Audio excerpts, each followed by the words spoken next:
Man does the unthinkable after talking to ChatGPT. If I don't read donuts for a bit, I apologize. Drew for the sub, hype of the subject. Think of the 5 gifted. Lock in. And you'll see. Right to you. Can afford more.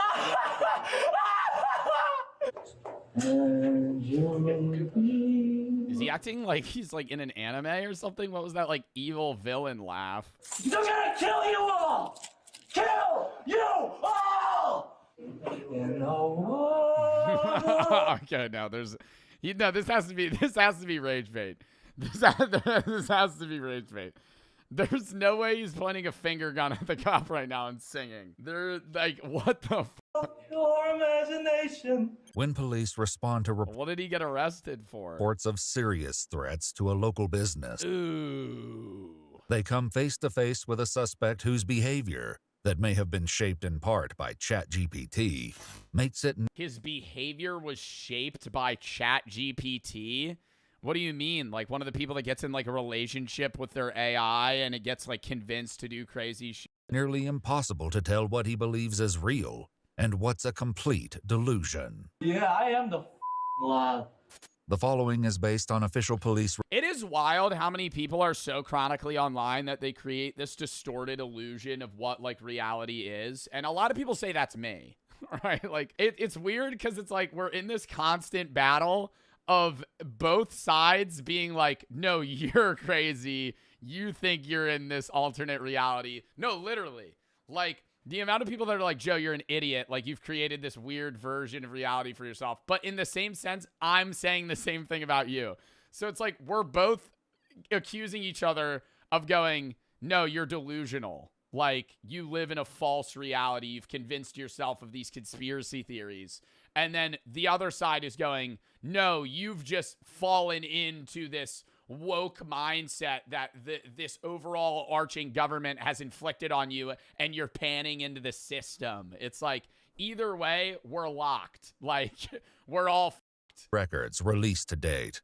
On the evening of March 7th, 2025, a father and his son walk into a police station in Westlake, Ohio, to discuss a car the son had previously reported stolen, unaware that one of them is about to be arrested for something else entirely.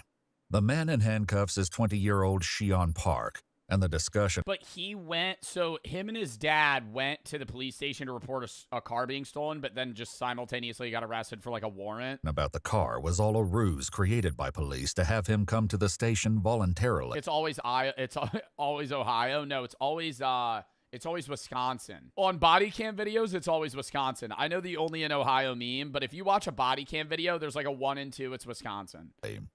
Security perimeter. No weapons. It's so weird. It's like, and it's distorted my reality of what Wisconsin's like. As fucked as that sounds, like all the body cam videos I see are Wisconsin. So in my head, I'm going, oh, this is just like a regular day as like a Wisconsin citizen. Knives, sprays, and or liquid. It's always Florida. Well, Florida is actually just crazy. You sit back with me. You're entering your death. The urgency to bring Shion to the station stemmed from a call earlier that night, when police were summoned to the Mark's grocery store where he works. According to reports, a co-worker from the store showed police text messages from. They think I'm Satan, bruh. Did you quit? Mark's, that is? What is Mark's? Yes, I'm going to murder them all. Oh my God. I'm going to do something very, very eyeball emoji. Very special tomorrow. Eyeball emojis. You'll see it with your 2 eyes. Eyeball emojis. Okay, so he's saying he's going to be a fucking shooter. Jesus Christ. What a loser. You know, I think take things serious. Please tell me you're joking. I'm not. I'll show you the power of God. I am Lord Shiva. Okay, so he's lost his mind. From Shion, in which he threatened to kill everyone at the store the next day, while also calling himself Lord Shiva. You know why you're here? Because I want to kill you all in 12 p.m. Oh, I don't know. What's the time? Hey. 11 o'clock. Oh no! It's not 11 o'clock. Hey. An hour left. Hey, dumb. Listen. Oh, it's 10:57. Shut the up. I did not ask you. I don't give a who Oh, wait, this guy's aura meter against these cops is rising. you asked. Hey, you're under arrest. You have the right to remain silent. Anything you say can will be used against court of law. You have the right to you. Not affordable. Oh, God. I hate that laugh. Even in animes, I hate that laugh. Oh man, I am the law, you dumb. Yeah, I see you. Yeah, I am the law. Jesus. Oh, Jesus can't save you, buddy. As Shion continues acting in a completely unpredictable manner with the officers, his father calls his other son from the lobby, hoping he can help communicate with officers. Yo, this dad looks like he is done with this shit, bro. Oh my god, does he know? Is that how his son just like regularly acts? I live in North Homestead, so I'm not too far, but I was just wondering what happened. What do you think of the three? Imagine he says Baka. Oh god. Oi, oi, oi. You think he goes, one of the cops is like, you're facing like 10 years for threatening to shoot up like a Kroger. Oi, oi, oi. Yeah, so he was arrested by us for making threats. Has he ever been diagnosed with anything or has seen like a specialist or no? I think the only thing he's been diagnosed with like ADHD, to be honest. Okay. Oh, that's just his brother? Oh, wonderful. Oh, wonderful is this life. He's not gonna do anything, and he hasn't done anything like that. Bro, you can't be saying that though. That's being like, oh yeah, he's harmless. Bro, he's actively texting people that he's gonna shoot up his workplace. Like that, like, I know it's like empty threats, right? Like people do that all the time, but it's like that you can't be texting your coworker to not show up to work and that you're gonna like fucking kill everybody at work. Like He said a couple weird things to me too. I told him to stop, and he did. But his brother no longer seems to be the one he's listening to. According to police reports, detectives later uncovered conversations between Shion and ChatGPT discussing his plans at Mark's, where he refers to March 8th as Judgment Day. Investigators noted that during the course of the conversations, replies from the AI chatbot seemed to empower and validate. bro, what? ChatGPT? Wait, doesn't ChatGPT like report your ass if you say some shit like that? If you ask ChatGPT like, I'm trying to make a bomb, like it'll fucking report you. It doesn't? Bro. No, I'm pretty sure there's restrictions. Cause y'all remember okay. Y'all know the Minecraft server 2B2T, the Anarchy server. You've seen 2B2T. 2B2T had like the FBI look into their server because they had like a loophole where you could like go on the server and like ask AI questions for shit without it having restrictions or showing. And there were people that were like actively like planning like terrorism or some shit on 2B2T with like, I'm probably saying the story wrong, but it was like something like that where they were like getting a loophole around that. Like if you're just typing to ChatGPT like, hey, how do I do this? Like Judgment Day, blah, blah, blah. They're going to be like, are you okay? And then if you keep like pestering it, I feel like it would report you. Shion's opinions. Ooh, I like that. Woo! Woo, that makes me a little happy. Because I know what you've done for those children. Oh, you're planning to kill me? You're planning to drug me? Oh, that's so nice of you. That's so nice. I'm gonna kill you all. Kill you all at 12. I'm never late. You got nothing. Yo, like if he wasn't handcuffed to a bench and he was in a movie, that would be cold. Like if he was like the Joker or some shit. I'm gonna kill you at 12, I'm never late. Ooh. Little less than an hour, about 9 minutes. It's a little less than an hour, and you're supposed to say it's a But little he's handcuffed to a metal bench. less because that's the last time you're ever gonna breathe. No, I think Diagnosed sociopath explains life without empathy, guilt, or remorse. So no, I've never wanted to kill cats. And I'm going to be specific there. Not cats. There are things I've done in my childhood, but never to cats. Like killing other animals? What do you mean? Like other animal cruelty, but so dogs? Well, I'm assuming it just means any animal that isn't a cat. How do you get diagnosed as a sociopath? Do you just go to a psychiatrist and say that you're suspecting that you have, sociopathic tendencies? Because you don't just go to a doctor and they say that. I'm assuming you have to, like, go at a younger age or maybe early adulthood when you're like suspected of it. What is your personal definition of a sociopath? Well, to me, a sociopath is someone who has been diagnosed with antisocial personality disorder and has specific antisocial behaviors. I would say a sociopath is someone who does not have empathy, who does not have remorse, and doesn't have guilt. I personally don't think that there's... Is that something that's genetic or developmental? Because I can't imagine a full lack of empathy. Like being unable to feel remorse or bad for somebody in a situation that's not your own. It's like a high level, it's like a higher level of narcissism, because narcissists could still feel bad for people or feel remorse. But it's like the step up. Guilt, because it's just a useless emotion. And the clinical diagnosis. Guilt is a useless emotion. Anxiety for guilt, because it's just a useless emotion. And the clinical diagnosis, Yeah. does that differ from that? Sociopathy is not a medical term. So when people talk about it, it's usually informal. I know I use it informally. It doesn't have it is not in the DSM. You need to be diagnosed with antisocial personality disorder, which is characterized by a lack of empathy, guilt, and remorse. A lot of people claim to be sociopaths and they think, oh, I've done bad things before. Am I a sociopath? And the answer is no. Most of you still have empathy, guilt, and remorse, and what people like to call it conscience. We don't have that.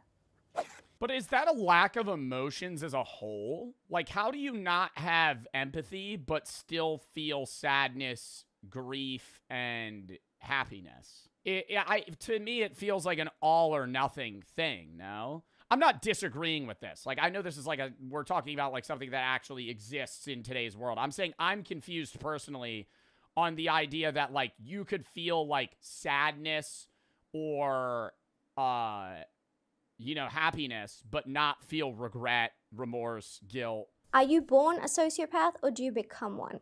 I just asked that. That's the fucking... Dude, I love that. That was a question. I was hoping that would be answered. I'm in the firm belief that anyone with factor 1 traits, which is the callousness, the grandiosity, the glibness, the charm, that's all born. You're born with that. And that's where the distinction comes in between sociopathy and psychopathy. So psychopathy is based on the Hare checklist, which is the work of a clinical psychologist who is Canadian. And so there's a lot of traits that can be ascribed to factor 1 versus factor 2. So factor 1 is when you don't commit like crimes out of passion. You don't react out of heat, out of anger in the moment. You react out of coldness and a long calculated strategy. And that's what I believe I have. The thing is I'm... That's like fucking terrifying. How do you have friendships if everything's like a cold, calculated response? Like, how do you have a social life? I know it's like sociopaths have antisocial behavior, but they put on a fake social, outwardness, like an extroverted persona. I'm not impulsive and reckless. I am when it comes to adventures. I am not when it comes to revenge and plots. I can spend a year, 2 years working on a plot to get back at somebody. What? 2 years? 2 years getting back at somebody? Oh my God, what is this, war? Being like holding a grudge for that long? Holy shit. I don't think that's like coldness. That's like a deep-rooted like anger is how I would see that. I know it is more cold because like the level of calculatedness is like very long term. Like you're not going to have that emotion for such a long time. So it's seen as like a more neutral, just like numbness. I hate meal planning. Every time I go to the grocery store, I buy one of the same 4 things because it's what I know how to make. And I'm too scared to branch out because I don't know what I should get. I don't know what I should make. With HelloFresh, they make that process so much easier, not only by having the produce and meal kits delivered directly to your door, but also in conveniently packed meal kit prep plans that you're able to make in 30 minutes or less. All the ingredients are delivered fresh to your door with a simple, easy-to-use instruction packet on how to make the dish itself. I mean, look at the options. With endless new stuff every week, you're bound to find something that you're ready to enjoy. So check out HelloFresh and use my code JOBYFM at HelloFresh.com to get 10 free meals and free shipping. Free meals are applied as discount on the first box. New or returning subscribers only. Varies by plan. Sign up today. Use my code JOBYFM at HelloFresh.com or click the link in the description. Thank you to HelloFresh for sponsoring this video. And let's get back into it. Do not get into fistfights. I do not get aggressive. I do not do things that will cost me my freedom, my life, and my social circle. But then what the fuck are you doing for 2 years to get back at somebody? Like plotting the death of their grandmother? Like, I don't understand. Like, what in a long-term scale is revenge in a 2-year span? Like filter, like slowly inputting like higher doses of like mercury into their water or something. Like make them do something, sabotage. No, I feel like it'd be like you're like slowly implementing like mercury into their water so eventually they die. Like, I don't understand. How can you spot a sociopath? The funny thing is, people think sociopaths are going to be scary in person, that they're, you know, there's a distinction between them and other people. The truth is, there really isn't. What I notice in a fellow sociopath is the eyes. The eyes are pretty soulless. If you see me get angry, you will see my eyes become soulless. But I personally had to teach myself how to blink more often because I was freaking people out. And so what? She had to tell herself to manually blink more? that's something that you will notice. The ability to hold eye contact for as long as possible. Usually because we don't have the same strength. Ooh, I be darting away, dude. I can't keep eye contact that long in conversation. I'm not gonna like not look at you ever, but like, okay, say we're having a conversation. Hey, how are you doing? Yeah, so the other day I was just, you know, I was on the street and I passed this one guy and he didn't really like look at me in the way that I thought he would. And so it's like you kind of like dab back and forth. You know, you look away, you look at your surroundings, you look back. You look away, you look at your surroundings, you look back. When they're talking, I look directly at them as a sign of respect. But when I'm talking, I won't look into your eyes the whole time. Because when somebody's talking to you, you look at them to show that you're paying attention. That's a level of respect, is like, if I'm talking, you look at me. Because when you're looking at me, you're saying I'm obviously paying attention to what you're saying. But if I'm talking, I'm not going to stare you down. You have autism. I've never been tested. I'm fairly certain I don't have autism. I am unable to look at people in a conversation for extended periods of time. Like, I would not stare at you. People, we're also very calm in tough situations, and we're calm when we even get like almost hit by a car, like I was the other day.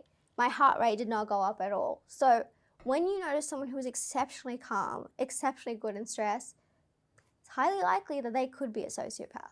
Well, that's what John Kiriakou, the CIA whistleblower, was saying. He said the people they want for the CIA have sociopathic tendencies. Do you have friends?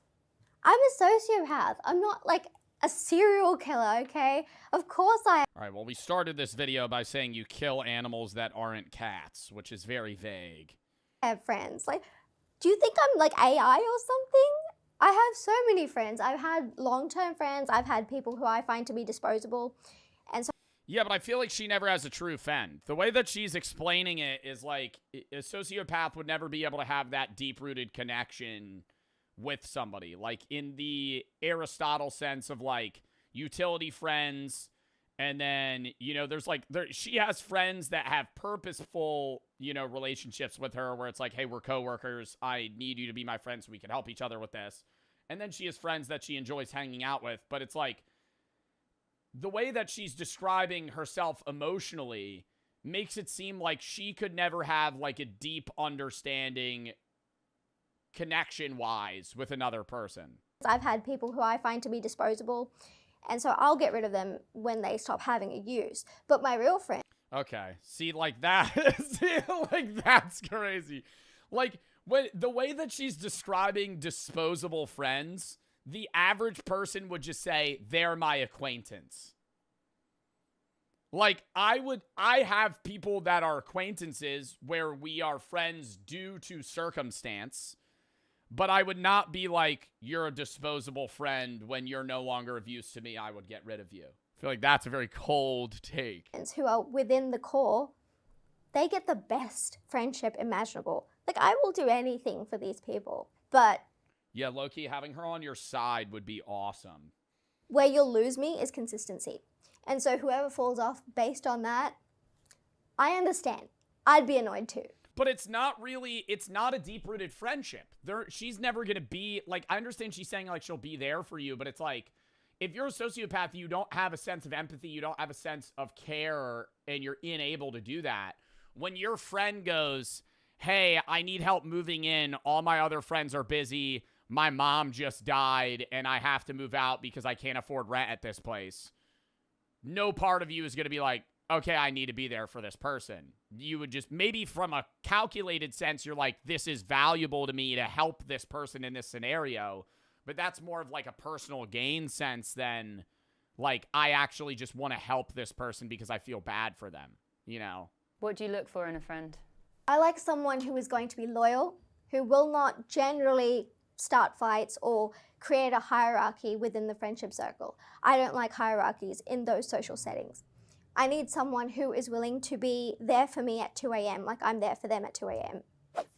See, but that doesn't seem like sociopathy. Like, if she's there for somebody in their times of need, she is showing a true caring for somebody outside of her own individual interests. What percentage of the population has ASPD? I believe it's approximately 1 to 4% of the population has ASPD. And what is ASPD? Antisocial personality disorder, chronic mental health condition characterized by long-term pattern of manipulating, exploiting, or violating the rights of others without remorse. So statistically, let's say it's 2%. 222 people in this chat show forms of sociopathic tendencies. And I would say it's probably more than that because women are very underrepresented, and that's probably because our acts are not usually violent because we are small. We don't have the same advantages of men in that domain. Is there an even gender split? No, absolutely not. Men are far more likely to be sociopathic. Men are far more likely to be psychopathic. Men are far more likely to be violent, to be aggressive, and to have the physical size in order to assert that dominance, whereas women just don't have that. Best way of dealing with a sociopath. Okay, so this depends on whether you are dealing with a bad sociopath who you want to get rid of versus someone you want to keep. So if you want to get rid of a sociopath, what you have to do is become exceptionally boring. We cannot tolerate. What? So you have somebody that like likes you and you don't like them back, and they're like a sociopath and they won't leave you alone, so you just become boring and then they'll leave. We honestly cannot tolerate boredom. So the minute you start being less interesting to us, we'll lose. Like, we'll drop you. You could become very needy, very clingy, very dull, ugly, gain some weight. That sort of stuff will make us lose interest in you. All right, well, I'm not going to get fat for the sole purpose of somebody losing interest in me. Like, what the fuck? If somebody, I feel like there's got to be better ways.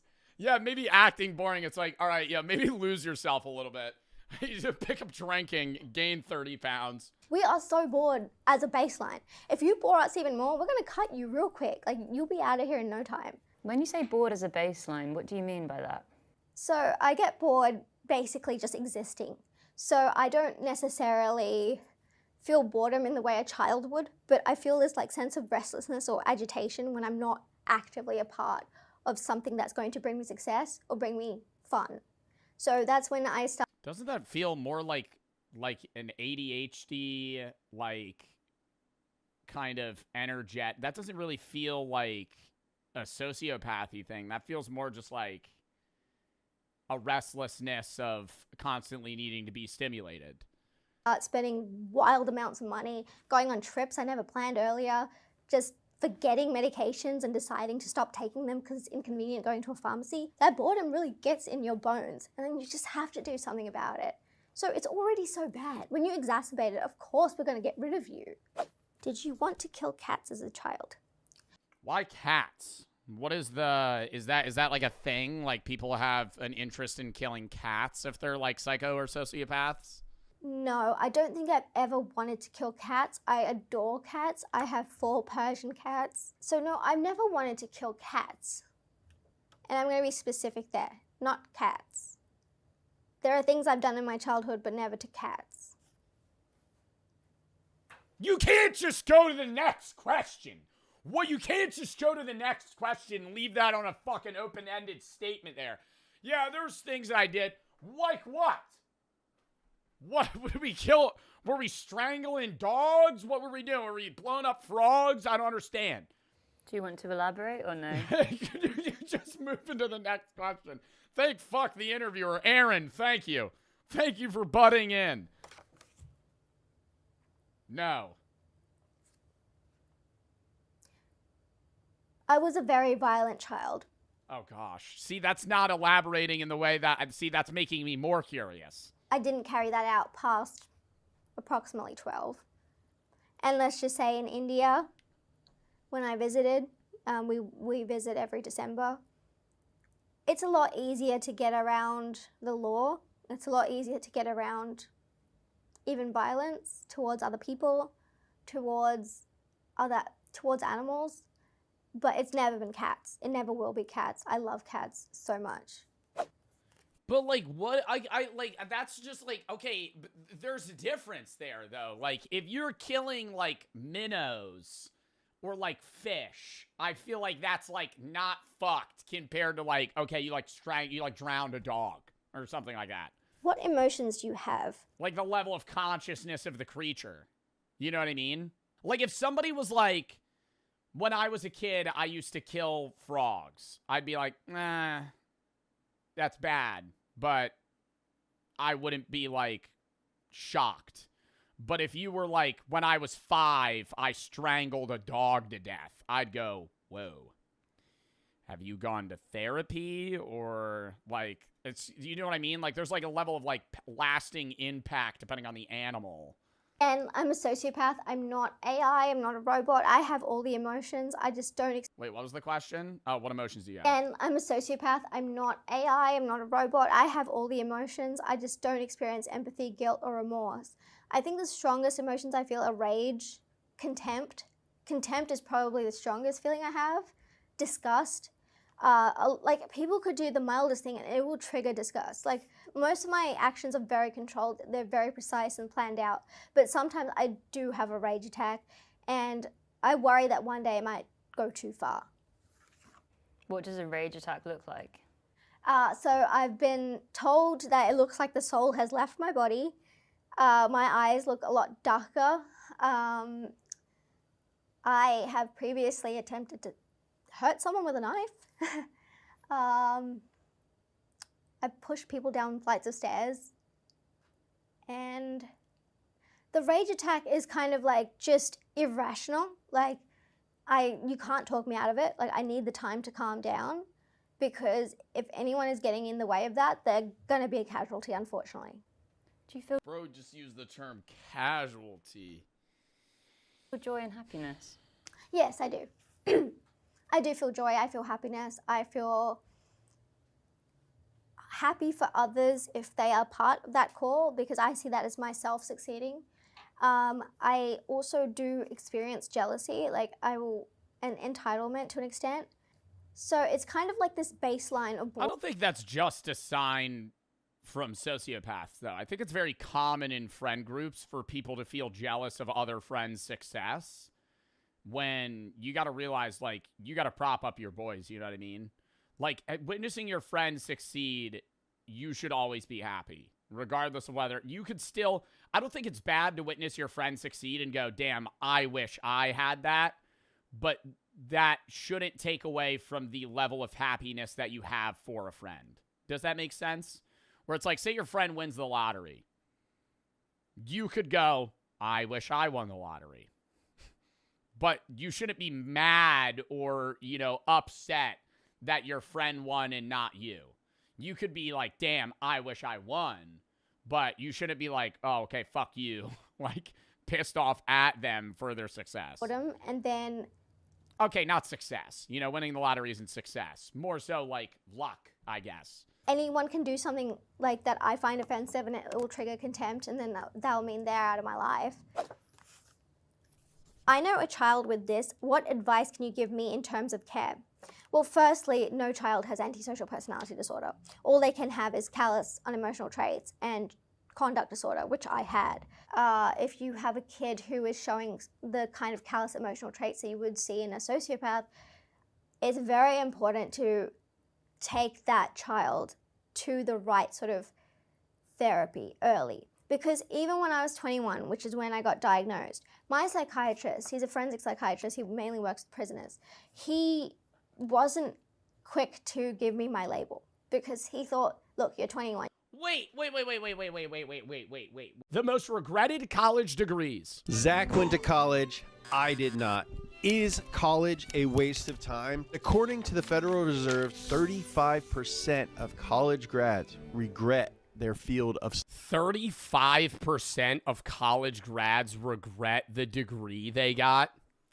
Holy Do you think that's college grads wishing they were in another subsection in their field or an entirely different field? I don't even know if that's off money, though. They might just hate their job. Study.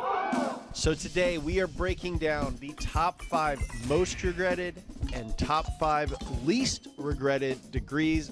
We're going to... I feel like most regretted are all going to be BAs. Coming from somebody with a BA. Yeah, it's going to be... It's going to be people with arts degrees and...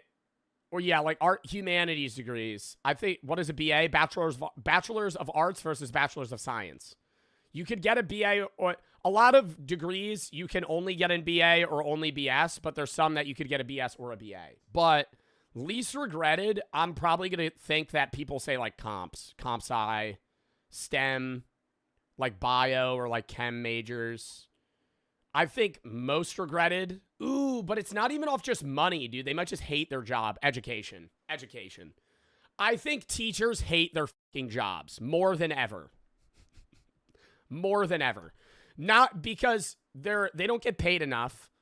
And some people are like, teachers get paid a lot. Bro, they should get paid more, bro. They're teaching our youth.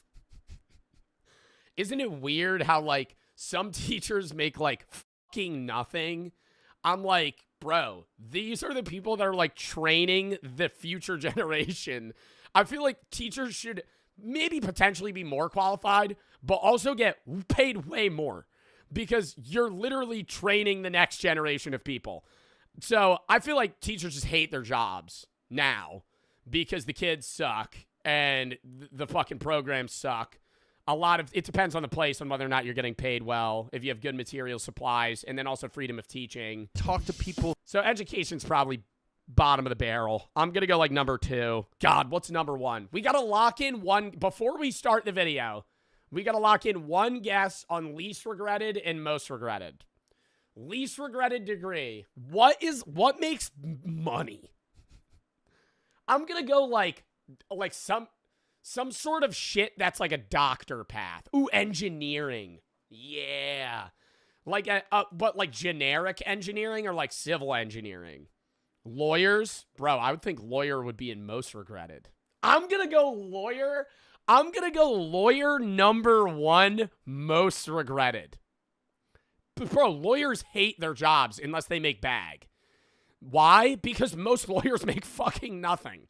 You pass the bar, you spend so much of your life sweating dick so you can fucking make money just to potentially make nothing. Lawyers, number 1, least regretted, I'll go engineering. Who got these degrees? Accounting? I would say accounting maybe like number 3 on least regretted. Do you regret your degree? And most importantly, we're going to decide whether Zach is an idiot for going to art school. Got it! All right, let's jump right into it, starting with the 5th most regretted college degree / field of study. Oh my God, no, I said that had a chance of being 1. Education. Damn, that's a bummer. No, I don't even think that's a bummer. I'm surprised it's that low. That's so sad. That is a bummer. Yeah, it's the people who take care of our kids, man. My sister got her degree in education, actually. We should call her because she's not a teacher anymore. Do you wish you had studied something other than education? Yes, because Oh my God, an instant yes. I don't really use my bachelor's. What do you think the main thing is? That's a lot. You see it more and more now.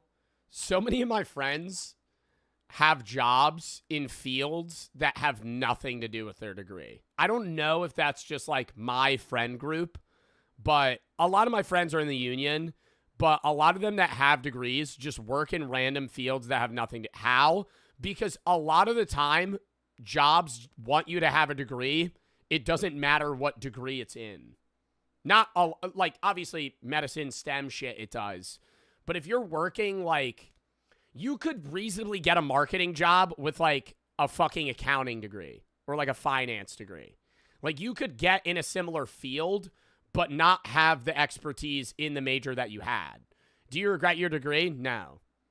I would have if I went for PT. Exercise science, that's what I was originally going for. And then I swapped to philosophy. Philosophy, not great for getting jobs. But usually you go for, like... You go to grad school with a philosophy degree. Is that So a BA in philosophy is like fucking useless. Causes people who got their degrees in education to regret it?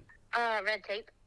Ah, like what do you mean? Well, they're not doing this for the pay. They're obviously doing this for a greater purpose. You know, you're trying to do what you think is best, and you have to go through different structures of way of doing things. You know, government implementing all their blockades and the politics of it. These structures aren't necessarily created by people that teach. Well, there's a weird middle ground between blocking what people are able to do and not, because you do need some restriction for teachers, because if you have no restriction for teachers, they could just do and teach whatever they want within like a thin guideline, which is really bad, because then you're just getting shoved the ideologies of the teacher down your throat. Otherwise, but like that doesn't really happen.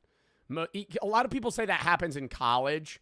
I don't think it does. I think in college, it really depends on the major and the degree you're going for, but they'll share your opinion, but they're not acting like you need it. But in high school, I don't know. What, how? If you had like a really religious or non-religious teacher that wanted to like kind of just weave that into everyday teachings, like that's more the separation in church and state idea. But that's why you have restrictions like that. You don't bring religion into schools.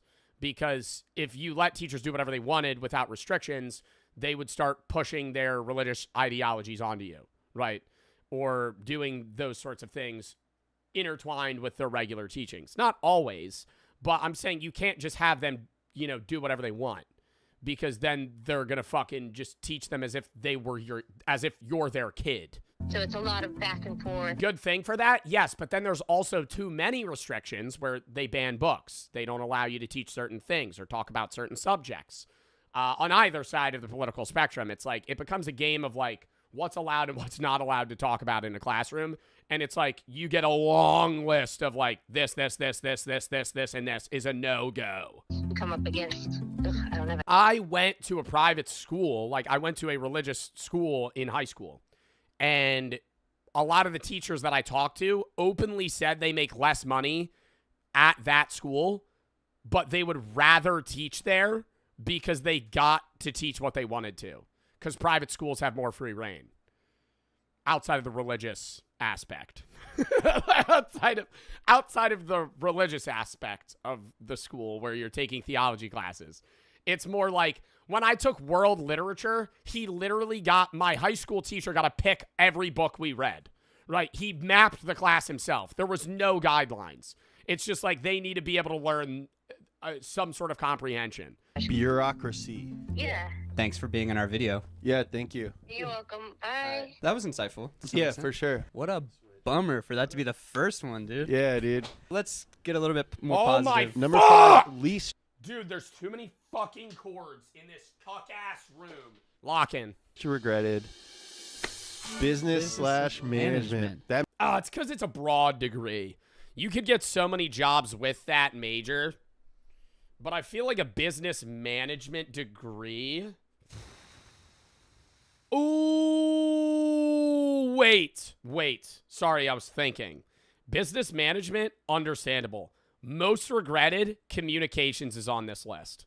On most regretted.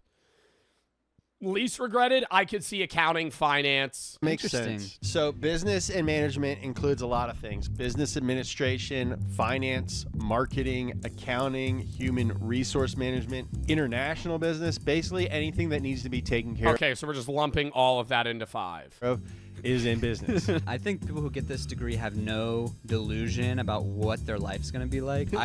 I also think that anybody that gets a business degree isn't like, yeah, I really just want to crunch numbers and do people's taxes. I really want to manage and market a business company. I feel like most of the time, there are people that do that, but if I had to guess, like 70% of business majors just want to make money. I do want to do that, really. You want to be an accountant, really. I'm not judging that. I'm not making fun of that. That's fine. You want to be like, when somebody's like, what's your dream job? You go, I want to save people money in taxes. That's what you want to do. But money not involved. Like, not the fact that you could potentially make really good money. It's like, yeah, nothing wrong with that. Nothing's wrong with it. I just can't. That's the opposite end of the spectrum for me, right? Like, I would never want to be like, dude, do you think there's anybody that's like, I want to be an auditor for the IRS?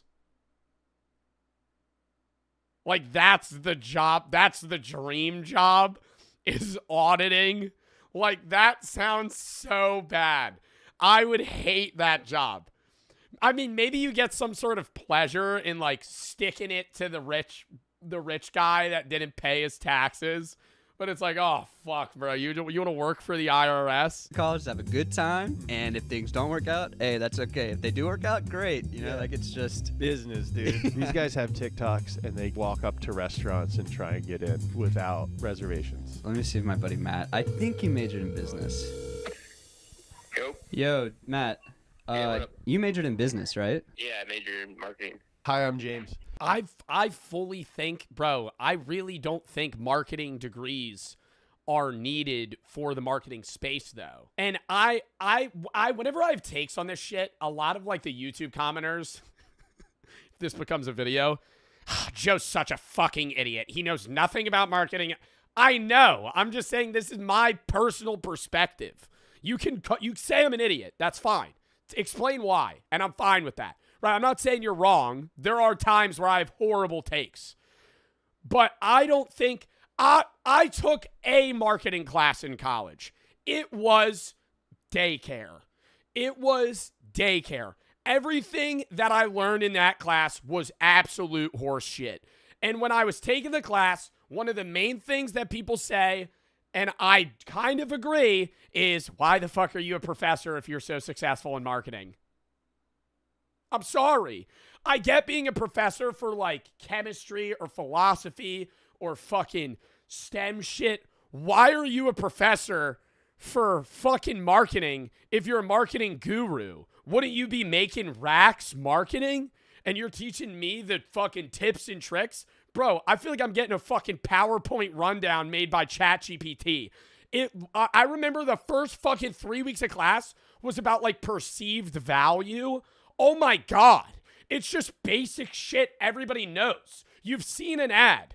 You want to make your product seem valuable. You want to have a low production cost with a high value rate. iPhones are like the pinnacle of the marketing world. They cost pennies to make, and they sell for the fucking profit margins that Ferraris do. Like, they're insane. Right? They churn shit like Ford cars, but they have the margins of Ferraris. It's like, everybody knows that. Why the fuck? It's not pennies, bro. I know, you dumbass! It's not pennies, bro. Yeah, it's... dude, I'm not actually saying they cost pennies. I'm saying they're cheap. Oh. Fucking hell, bro. It's the number 5, like, people are most happy that they... But that's what I'm saying, like, when I took marketing, granted, it was the first class, and I know it's going to go much more in depth after that, but, like, I fully believe experience outweighs what word am I looking for? Oh, like requirements. Like if you have a degree in marketing and you go to apply for a job versus a guy that has proven success in marketing and social media, who are they going to hire? Who are they going to hire? The fucking guy that's proven his success, not some dude that just got a 4-year degree for marketing.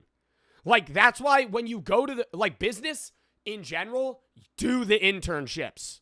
Do the internships, because that's how you get in. That's how you get the experience, because the experience with the degree is always going to be an experience. But if you just have the degree, you're not going to get a fucking job at a high-tier place, because they want a guy that knows what he's doing. Majored in it. Really? Yeah. Do you regret your degree? Are you happy that you got your degree? Here, one second. Can I also just do a copy real quick? Or pour over? Just give me 1 second to finish paying real quick. Yeah. You can tell this guy's got the goods. Yeah. So doing a second transaction, right? Yeah. Perfect. Let's just do that. That's all. Okay. Thank you. I was basically like highly recommended by my parents that I need to get a business degree. But I would have got a degree in like engineering or science in some capacity. Because I actually like enjoyed that. Yeah. Like if you got a degree in like finance or accounting, I think that'd be helpful. Like I got a degree in marketing, I think that's like an absolute joke. I don't think it actually. Oh, weird. Weird. I was just doing a rambling about how marketing degree is a fucking piece of shit. What the fuck? I think you learn valuable shit. But like, bro, all smart marketing guys that I watch speak know their shit from the jobs they've held versus the degree they had. Like, you could get a genius. Throw it in sub only! Please! Holy shit! Why are people spamming that, bro? Stop that poll, mods. I'm sorry, bro. I really want to lock in today. I'm really excited about the videos we're watching. Please stop trolling, mods. I'm genuine. I'm actually asking you. I'm not faking the rage right now. I want to lock in. I look over at my chat. Nobody's typing shit that has to do with it. Please. Please, chat. It's in sub only. Shut the fuck up. Oh my. Are we ready? Like helps with anything. But like I'm happy I guess that I have it. It's the 5th least regretted. Like, why do you think that is? I would say that people are probably happy with it because it like everybody ends up going and working in business no matter what your profession is. Well, dude. Yeah, it's more that you need the degree to get in the door versus actually the expertise. It's just the fact that you need a business degree. Thanks for answering our questions, dude. I'll see you tonight. Yeah, I'll see you tonight. All right, later. Should I not tell Lindsay? See ya tonight. Okay, that was hilarious. He's like, I don't regret it at all. Huge waste of time. Yeah. But he did make a good point there at the end where like everything is business. Yeah, I think no matter what you do in your life, you'd be like, oh, well, I used that thing I learned from business school. Like, there will be something. Yeah. You won't feel like it was. Yeah, I'm not saying that you're not getting any value out of a marketing. I think business degrees in general have value. I think going to school for general business is weird because you should still just pick some sort of alleyway down the line. Like getting a general business degree versus some form of expertise in a specific field, like finance, accounting, marketing, international business, like that's better. It's a total waste. Also, we got to see a little peek of the degree in use when he solved that coffee problem. Yeah, so doing a second transaction, right? Let's just make 2 transactions. That's management. Let's make 2 transactions.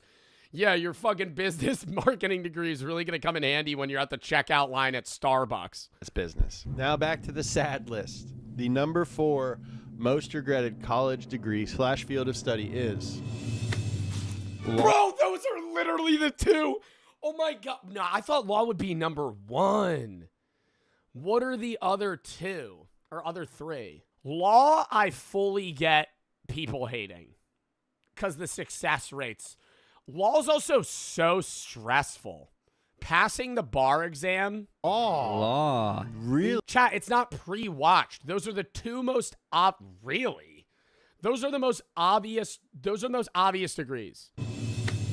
Art? What do you mean art? Can you just get a degree in art? I feel like it has to be more specific than that. There's no way you can just get a BA in art. You would have to have like art with a specification in painting or sculpture. Law. Really? Interesting. Fine arts? Yeah, but a fine arts degree is different. Like you could get a fine arts degree in ballet, but you're not just getting art. That is interesting. I bet it's for depressing reasons. It's easier to convince yourself that you could be a lawyer than you could be a doctor. Like, there's no part of me. No. I think it would be, okay. I think it would be harder to be a lawyer than a GP. But I think being a surgeon is a hell of a lot harder. I think being a GP is a great job. Being able to walk in and do like yearly checkups, maybe a prostate exam here and there, that's a great job, you know? You just walk in, do the same shit every day. You get paid like $150K more, maybe, depending on how far you into your fucking career. And then you leave. What's a GP? General practitioner. It's basically the doctor you go to for like your yearly checkup. Does your GP do your prostate exam? I don't know. Do you have a specific doctor for that? I hope not. I feel like that'd be really creepy. You have to go to your prostate doctor. I don't have one. Don't worry, we'll schedule your appointment. You walk in, he's just like putting on the glove. It's like, oh, I could be a doctor. But like 100% of me is like, dude, I'd be a sick lawyer. And I just lubed up. You think there's ever been a situation where like somebody's been getting their prostate exam and like they actually just like poop on the doctor's hand? You don't shit before you go. You drink a coffee right before. Just open the floodgates. Also think that, oh my God, how embarrassing that would be. That the way lawyers are pooping on the doctor's hand 1,000 times. That's very common. Trade in art and media is pretty romantic. Like, how many movies are there about like a massive... You can't handle the truth. Yeah. What's a prostate? This is going to sound really fucking stupid. Women don't have prostates, right? Okay, good. I was right. Men have prostates. It's like prostate cancer is also very common.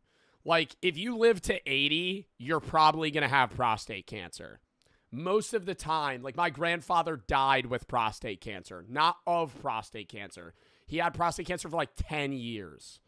It does kill people, but a lot of time it's like slow growing. Prostate cancer or your prostate isn't that like, what is your prostate? Your nuts? No. I always envisioned your prostate being the taint region of a man. What is your prostate? Damn, so do women not have to get prostate exams? The prostate is a small walnut-sized gland located in the male reproductive system, just below the bladder in front of the rectum. Oh, but women have to get the clamps. Oh, yeah. Women have to get they have to go to get a pap smear. I'd rather get a finger shoved up my ass any day of the week. Don't remind, what's a pap smear? A pap smear is for women when they basically like, it's literally like, imagine a car jack, but they just fucking wedge that shit open and then they have to like look. Ugh! If you're a guy and you go into becoming a gynecologist, that's a bit crazy. Can we agree on that? I'm not like full judging it, but if you're a guy and you go and you're like, I want to be a gynecologist, out of every career path. Yeah. Did you order the code red? You're goddamn right I did. Giving speeches and stuff. When the shit hits. Damn, do you think that's going to be on the most regrettable, most regretted gynecologist? Prostate exam guy. I don't think that's a thing. I feel like a GP just does the prostate exam. Not really much needed in terms of expertise there. Movies are there about like a massive... You can't handle the truth. Yeah. Did you order the code red? You're goddamn right I did. Giving speeches and stuff. When the shit hits the fan, some guys run and some guys stay. When the reality is your job is to read things and not miss anything. Why did I hire you? Dude, it's not even read things and not miss anything. From the people I know that are in law, they basically say that passing the bar is impossible because all of the questions' answers are all seemingly right, but it's all about verbiage and wording. Like, AI had one of the hardest times passing the bar earlier on. I'm pretty sure there's versions of AI that pass the bar now, but it's like, dude, it's all verbiage. It's all fucking knowing the book in very specific terms and how that applies. That's why the lawyer that you have matters. Like, if you have a cheap lawyer, they suck. They pass, but that doesn't mean shit. They're like bottom tier lawyer versus some guy that knows what the fuck he's doing. Yeah, a Saul Goodman of the business. Police report summarized. Traffic signal analysis, medallion bids, attendees, and results. That's why you hired me. Let me see if Graham will pick up. Yes, sir. Yo, Graham, I wanted to hit you up to see Do they know people with every degree? if you know why you think people who pursue law end up regretting that pursuit. Yes, I think that it attracts a certain crowd of people who enjoy academia and the study of law and don't like practicing law, which is like less academic in nature and a little bit more like practical. Thanks, dude. That's a cool take. Yeah, probably what you end up doing ends up maybe being boring. I feel like it's most regretted too, because I feel like becoming a lawyer is one of those degrees that people try to achieve because they know that it makes money. Like, you have that one kid in your class that's smart, and you're like, what do you want to do when you're later or when you grow up? And he's always like, surgeon, lawyer. But it's like they don't actually love the idea of being a lawyer. They love the potentiality that it can give them in financial gain. But this one might not be. This is the fourth most least regretted. Most least regretted, so the happiest degree. Number 4. I feel like I'm going to go comp sci on 4. College degree. Field of study. Vocational / technical. Does that count? This is electricians. Does that count? Isn't that its own? That's not college. Vocational school isn't college. What's vocational? Electricians, plumbers, fucking, carpentry. Plumbers, automotive technology, cosmetology, It's a trade school. Culinary school. We're talking about the trades. I think we've seen like the expectation versus reality. I would have put that at number 1. Brought up for both of these, right? Like expected one thing, didn't expect the red tape. Expected all the academia, didn't expect the workload or whatever. Oh, you know what you're getting into in vocational school. You just go because it's a steady job. Like you're setting yourself up for the future being an electrician, but it's like you got to be an electrician for the next 35 years. This must be like the most opposite with expectation because you're like, I assume I'm going to be job security, and you're going to do the same thing every day for the next 3 decades. Plumbing. If I go to this plumbing school. Yeah, dude, I became a plumber. Did you know I got to deal with water? Dude, I became a plumber. You know I actually have to go in sewers and shit? Oh, my God. It's fucking terrible. I actually heard I do have a plumber. This is another I have a friend. I have a friend who's a plumber. He said that shit is not the worst smelling thing. It's like when he has to clean out like clogged grease. He said sewers don't smell that bad because it's poop.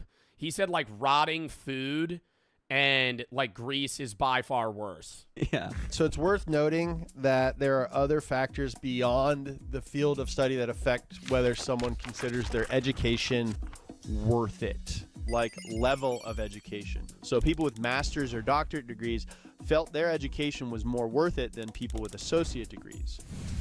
Age played a factor too. People who were older more often felt that the costs were worth it.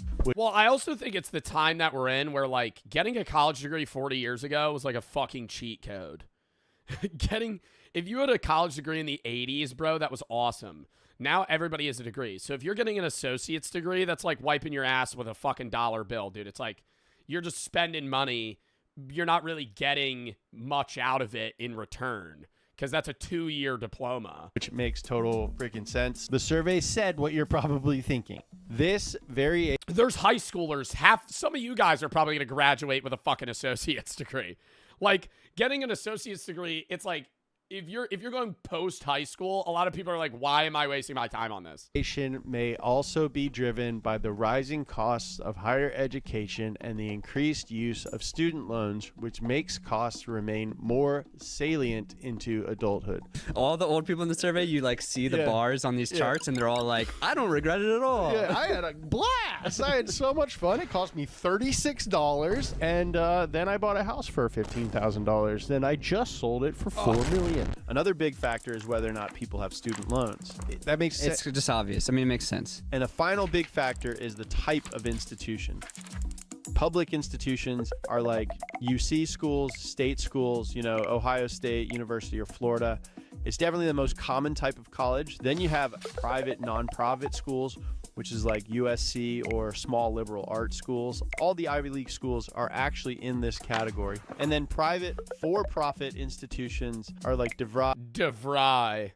What about Education Connection? What was that online college they used to do ads for all the time? Not Education Connection. Oh my God.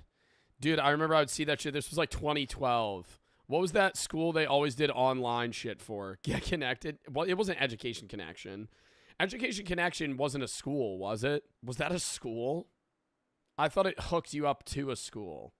Or for free, Purdue. University of Phoenix. They've kind of... ABC Mouse. You guys are not helpful at all. You're just typing Hustlers University. No, not Hustlers University. Not the fucking Andrew Tate fucking Discord group. Come under a lot of scrutiny. They have pretty bad graduation rates.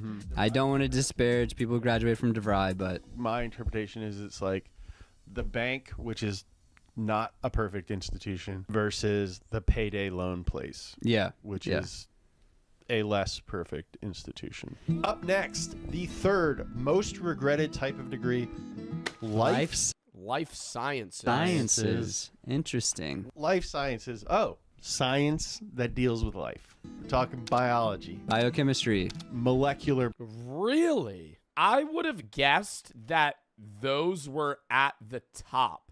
Do you think it's because it's hard to find a job with like a bio degree? Biology. Ecology. Botany. Zoology. Genetics. Oh, but a zoology degree is so badass if you actually get to work at a good zoo. I've always said I think that's one of the coolest jobs. If you're able to like work at a zoo that helps endangered and injured animals, and it's not like a for-profit, like, dude, that's awesome. You gotta just take care of fucking weird animals that like you never interact with any, like nobody would ever see, like a fucking polar bear for the rest of their lives. Like you're never gonna actually see a polar bear in the wild. All sorts of stuff like that. I'm actually very like working at the San Diego Zoo. Dude, that would be awesome. Working at the San Diego Zoo.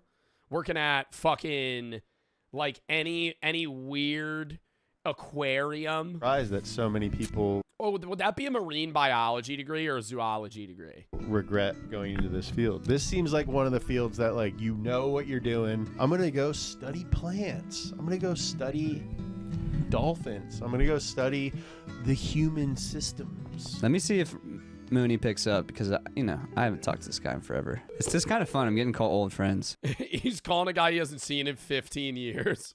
Hello? Who is this? Hey, hey, it's Johnny. Just wondering if you regret your biology degree. Yo, Zach. Mooney, I'm making a video about college degrees. I have a horticulture degree. I don't even know what that means.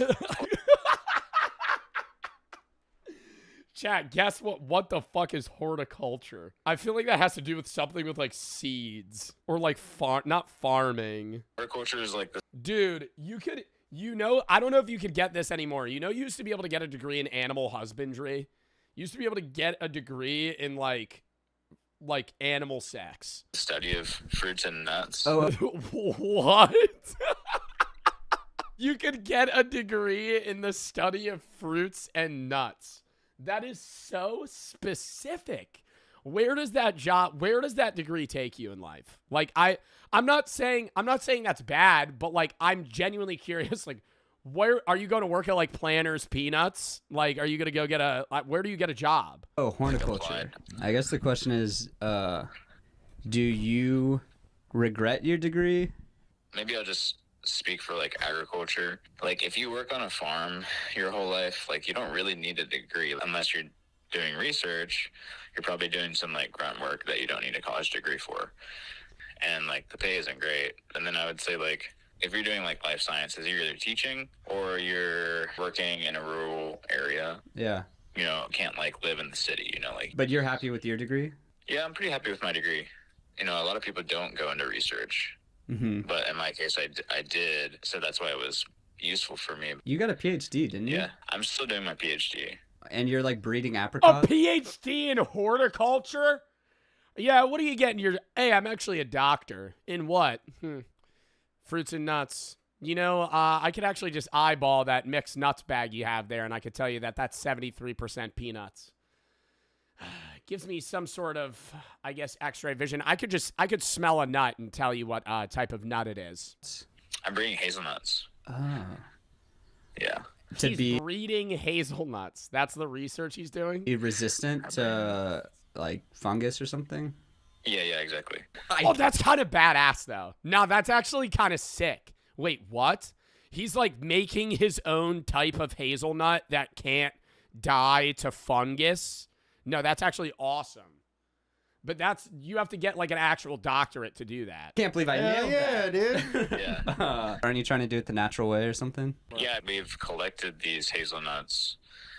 I don't know how much you can say about that, but like basically we've gone throughout the. What, like he signed an NDA?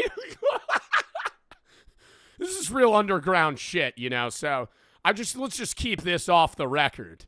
But we actually went to Guatemala and harvested these hazelnuts from this rural area. And they're like nothing I've ever seen before. I'm talking like a weird, dude, like their diameter is insane.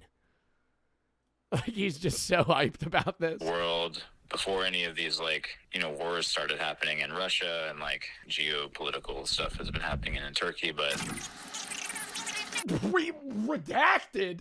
What, so he's harvested hazelnuts from communist Russia, and now that's like way before the Great Russian War that's going. Oh, what is he talking about? This is like an FBI redacted statement? Dude, he's a fucking researcher for fruits and nuts. But we do use molecular biology. I gotta keep shooting this video, but I'm gonna call you. Yeah, dude. Glad to hear from you. Thanks, bro. Awesome. See you later. Later. Dude. What a smart guy. Yeah, dude. And also, like, these wars in Russia and then geopolitical situation in Turkey. Don't know how much I can talk about this. You know, I use molecular biology, but I'm making these, like, hazelnuts. So if you like Nutella, it's a lot deeper than it looks, dude. That's an example of someone who got, like, a college degree who's really using it in a way that you're like, huh, I guess we do need educated people. I guess we do need that.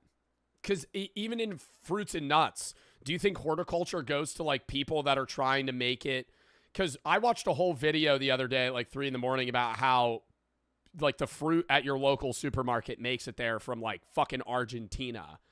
Do you think those are those people? Like the doctorates of horticulture are the ones that are trying to figure out how to fucking ship bananas all the way across the country without them rotting in a specific amount of time. Like you, to keep the world going. Like a very needed person for society, but some shit you would never think about. 100%. I think he brought up a good point. He went into research and went into like the actual sciences of it and like the development, I guess, of new plants. But a lot of people who go into agriculture go into it to like work in a farm or something. And I could see how those people are like, yeah, not what I signed up for. Yeah. I live in the middle of nowhere. I didn't grow up Yeah, it's more hands-on work than anything. doing this. Turns out I don't like farming. How do people find these jobs? Bro, I was just about to ask that. Like, it makes sense. Like, what do you guys want to go to college for if you're not in college yet? Or if you want to go to college? Most of you are probably going to say, like, something with business, maybe something STEM related. But they're all jobs that we know about. I have never heard of horticulture as a degree. So how the fuck did he go to college and be like, yeah, this is the profession that I want to get into? You got to wake up early, and it's hard to meet girls. Cool guy. Yeah. Mooney. Mooneyham. Shouts to Moon. And now time for a quick dog. No. He wakes up, actually makes them feel good. All right, now for the third least regretted field of study, health. Health. Bro, that's so many different things. Health, so like all doctor-related shit, like nutritionists or GPs. So this includes registered nurses, doctors, physical therapists. It's like life sciences, but you touch people and take their blood. My buddy Chris is a dentist. I would never want to be a nurse. I respect nurses a lot. You got to work weird-ass shifts. You do get a lot of time off, and you could like travel and make good money. I don't think I could ever put a catheter in anyone. I was going to say another man. I couldn't put a catheter in myself. I don't think I would. That's drawing the line. You got to clean up people's poop. Maybe assist in surgery. I couldn't assist in surgery. I fuck up the medicine. I don't know. Wipe people's butts all day. Bro, you got to do so much shit. You watch people die. It's sad. It's always sad. It's never not sad. And it's not like adrenaline not sad. Like if you're like a paramedic, it's high energy. Sad, you see shit, but it's high energy. RN, there's some high energy moments. A lot of it's like you're just watching old people die. Like, ugh. That's not a dentist. Your call has been forwarded. Oh, he blocked you. My buddy is a anesthesiologist. Okay. Anesthesiology is so scary. The surgery or the fucking insurance they have for that's crazy. Anesthesiologists is the people that give you medicine or like shit before surgery. Like when you need an anesthetic. You need something that's going to numb you or make you pass out. Or they need to pump you with certain medicines while they're giving you surgery or help. Yeah, like they put you under, right? But it's very micro doses of certain things. And if they fuck up, you die. And so, I don't know if I could do that. Call has been forwarded to voicemail. Why isn't anyone answering the phone? It's 3 p.m. He's calling me back. Oh, shit. Be cool. Be cool. I'm curious to know, like, do you regret your college degree? I do regret my college degree in terms of my undergraduate because I did a lot of chemistry degrees, but then when I went to medical school, ultimately 98% of what I learned was worthless, and felt like I spent 4 years of studying a subject that I just didn't really have any kind of usefulness for. I kind of wish I had studied maybe a more philosophical approach. But you're happy to be a doctor now. I am happy to be a doctor. I'm not upset with my financial predicament, but there's different levels and positions too in terms of income. Where are you at in that ladder? I'm definitely on the upper end of physician incomes. I do pretty well. Hell yeah, dude. A pretty stable job. There's a lot of people that like you for what you do. I think we get the gist. People don't hate you. You make a good amount of money and seems pretty chill. It is what it is, so. Thanks for the insight. What do we think? I mean, I thought the big reason health was going to be so high was because it's like education, but you get paid a lot of money. Like, you mean it's... I thought it was going to be both morally, things. You feel like you're doing something good. Yeah. But then you get paid. Yeah. All right, so that's no surprise. The doctor doesn't regret being a doctor, but he does regret not majoring in poems or something. I think it shows that getting an education doesn't always have... Damn, that really does... That does suck, though, the thought that your doctor or surgeon could actually fucking hate their job. Not even in a neutral standpoint where it's like, okay, I'm making good money and I'm helping people. Like, I doubt every surgeon's, like, giddy to go to work. But you're meeting your fucking doctor that's supposed to be helping you, and right before he showed up, he was like... like dreading getting in his car and having to show up to help you. To be about turning it into a career. It is cool to just better yourself for the hell of bettering yourself. Yeah. The number 2 most regretted field of study is humanities/art. Humanities/art. That's me. You guys said that would be number 1. What the fuck is going to be number 1, though? Humanities/art. That's a lot. How embarrassing. I studied film, which was in that category. What is a humanity? Humanities include the study of history, philosophy, and religion. That's me! Number 2 most regrettable degree, chat. Do I regret it? No. What's my job? Twitch streamer. Did I do anything in the field of philosophy? Nope. Outside of my philosophy YouTube channel. Modern and ancient languages and literatures, fine and performing arts, media. Dude, it's because you don't make fucking any media. Don't they have degrees for social media now? It's not like you get a degree in social media, but it's a degree with something with social media. Dumbest degree ever if you go for that shit. Just fucking do it. Just fucking do it. What is this? Kai Cenat Streamer University? You're going to go to college so you learn how to fucking make an Instagram post? Like, just do it, right? I feel like that's bad news if you're like, I need to get a 4-year degree in fucking social media. Anyways, fine arts and performing arts, they get to like, if you get a good job there, you get to travel the world and perform, which is really cool, but you don't make good money unless you're really, really at the top. And even then, your lifespan on being able to do it is so short. Like, if you're a ballet dancer or you perform in plays, really depends what, but like a lot of the time you might only be able to perform for like 10 years. Modern ancient language and literature. I feel like literature ends up going into education a lot. Religion. Media. That's a lot of stuff. I got a degree in philosophy and religion. I don't know anyone that gets a degree in religion and doesn't become like a priest. If you're just getting a straight theology degree. Performing arts, media. Like, what do you do with That's a lot of stuff. What do you do with a straight theology degree if you're not going to be like a Catholic priest or teach religion? Teach theology out of school? Like, what do you do with just a theology degree? I could understand philosophy, because philosophy you could segment into like HR in a grad program. A lot of people get dual degrees with psych and become like therapists. Have to be lumped into one thing. Human experience. Oh, the human experience. It's everything related to the human experience. I mean, it's A mortician? Do you have to get a degree to become a mortician? totally understandable why so many people. Top 10 worst years in human history. Around for roughly 200,000 years. And honestly, most. Let me guess a few of them. Something with the Black Plague. World War II when the bombs dropped. In human history, I was going to say in history, probably when the meteor hit the dinosaurs. Humans weren't around then. 2008. Why? The housing market crash? Y2K when the world didn't end. That time was spent dying in pools of our own diarrhea. 2020. I don't think like COVID years are top 10 worst years in human history. Yeah, Holocaust. That's why I said World War II. So when you think of the worst years in human history, it's basically all of them. But that would be a boring video. So let's be prisoners of the moment and allow recency bias to cloud our analysis as we rank the top 10 worst years to be alive in human history. Number 10, 1918. This year kicks off with a I feel like that was a pretty fire year now. Wasn't that right before the Roaring 20s? Roaring 20s was like a great time to fucking like be a middle-class American. little something called the Spanish flu.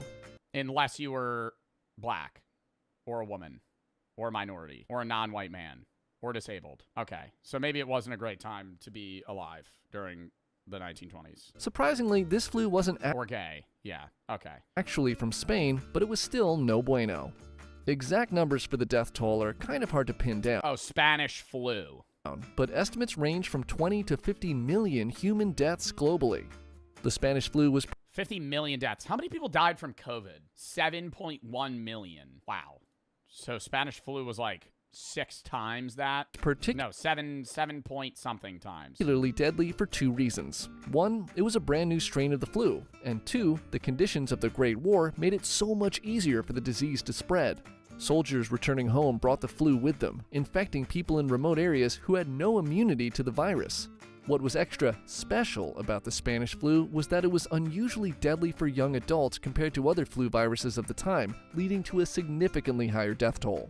This disease. Chat, if you got the Spanish flu, do you think you would eat that shit? I think I got a pretty weak immune system when it comes to like big illnesses. I had COVID twice and I was fine. But that was COVID. Spanish flu, like part of me, okay, I would never want it, but part of me is like, would I die with the Black Plague? Yeah.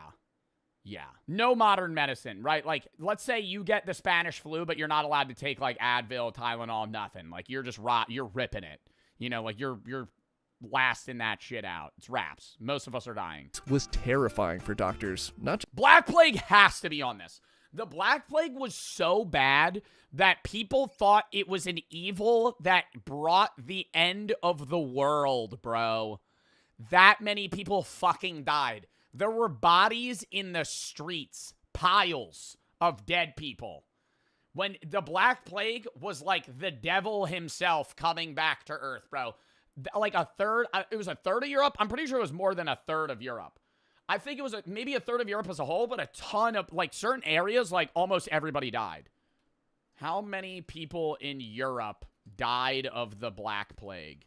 50 million people, but this was in the 1300s. So 50 million people in the 1300s is way more than the 1900s. 30 to 60% of the continent's population of Europe died. Florence, for example, lost up to 60% of its population, similar to London. So, like, heavily populated cities lost, like, more than half of their people. Just because of how quickly it spread, or how quickly their It was a third of the world. That's what it was. patients died, but the process of how people died from it. Heliotrope cyanosis was a symptom of the Spanish flu, where a patient's skin would slowly turn purple as their lungs filled with fluid, preventing them from getting enough oxygen into their bloodstream. The blue/purple color would start in their lips and fingers, but eventually spread across their whole body as they neared death. After the patient passed, their entire body would then quickly turn from purple to black. Truly horrific stuff. To make matters worse, 1918 was also the final year of World War I, which saw another 5 million global casualties and made most of Europe no fun. Also in this year, you had the Russian Revolution going on, which ended the House of Romanov for good with the assassination of Nicholas II and his family this year. This revolution allowed Vladimir Lenin to take power, where he established a totalitarian dictatorship that oversaw the mass killing of political dissidents. The revolution was marked by brutal civil war and famine, which killed millions more. And finally, the Treaty of Versailles was being drafted, which, while not initially terrible, put Germany in a super bad mood that had some pretty major downstream consequences. But more on that later. Number 9, 1492. What happened in 1492? I feel like there's a gap. I feel like there's a gap in human knowledge. Like, most humans know a lot of shit that happened between 1800 and, like, today. And then you know a little bit about the 1600s and, like, Jamestown and, you know, fucking witch trial shit, blah, blah, blah. You know, you could even go back to, like, certain, like, poets or people that were alive, like musicians in, like, 1300s. 1492, Columbus. Columbus sailed the ocean blue in 1492. Ooh. That one slipped the brain for a minute there. Yeah. We all know in 1492, Columbus sailed the ocean blue.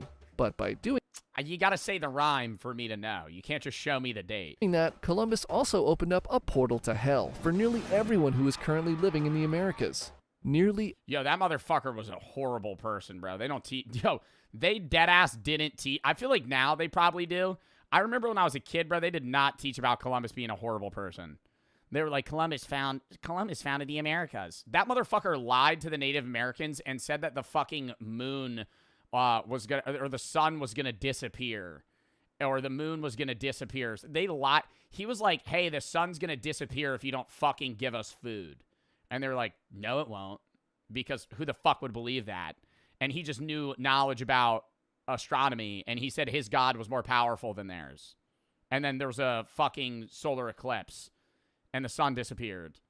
And then they fucking gave them all their food, and then died. Every indigenous person that came in contact with the Europeans. I thought he said the moon would be of blood. I'm pretty sure he just predicted a solar eclipse. Yeah, in 1504, there was a total lunar eclipse. During his fourth voyage, Christopher Columbus induced the inhabitants of Jamaica to continue provisioning him and his hungry men, intimidating them by predicting a total lunar eclipse.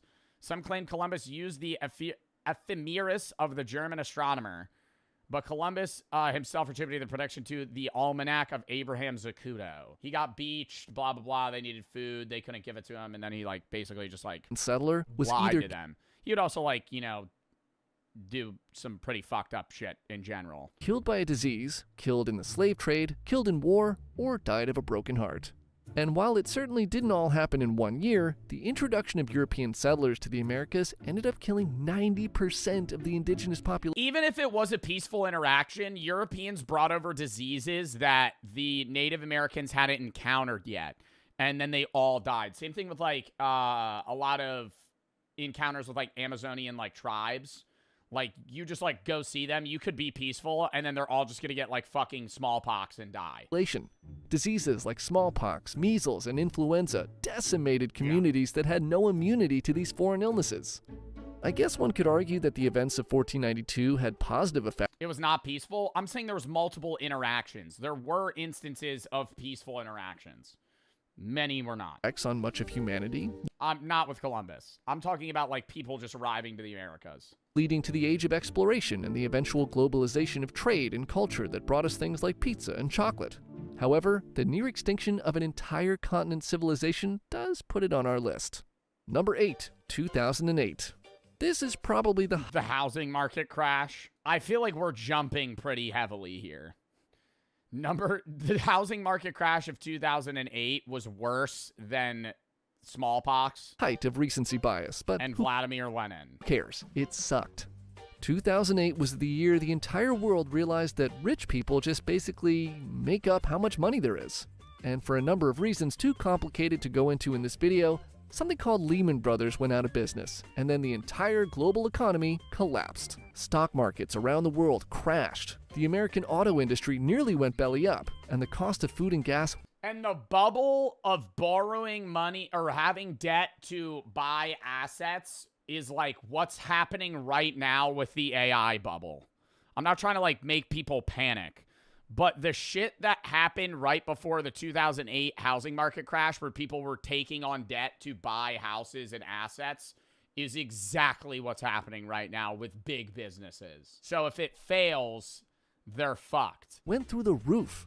It was the worst financial crisis since the Great Depression, causing millions of Americans to lose their jobs and homes. Also, if you've ever wondered, why do houses cost so much these days? Well, in the aftermath of the 2008 mortgage crisis, new home construction basically stopped for about 10 years because nobody could get a loan. And since there wasn't a 10-year hiatus on unprotected sex, we now have way too many people and way too few houses. So thanks again 2008 for still ruining all of our lives. What? China and Australia's economy actually grew during the Great Recession?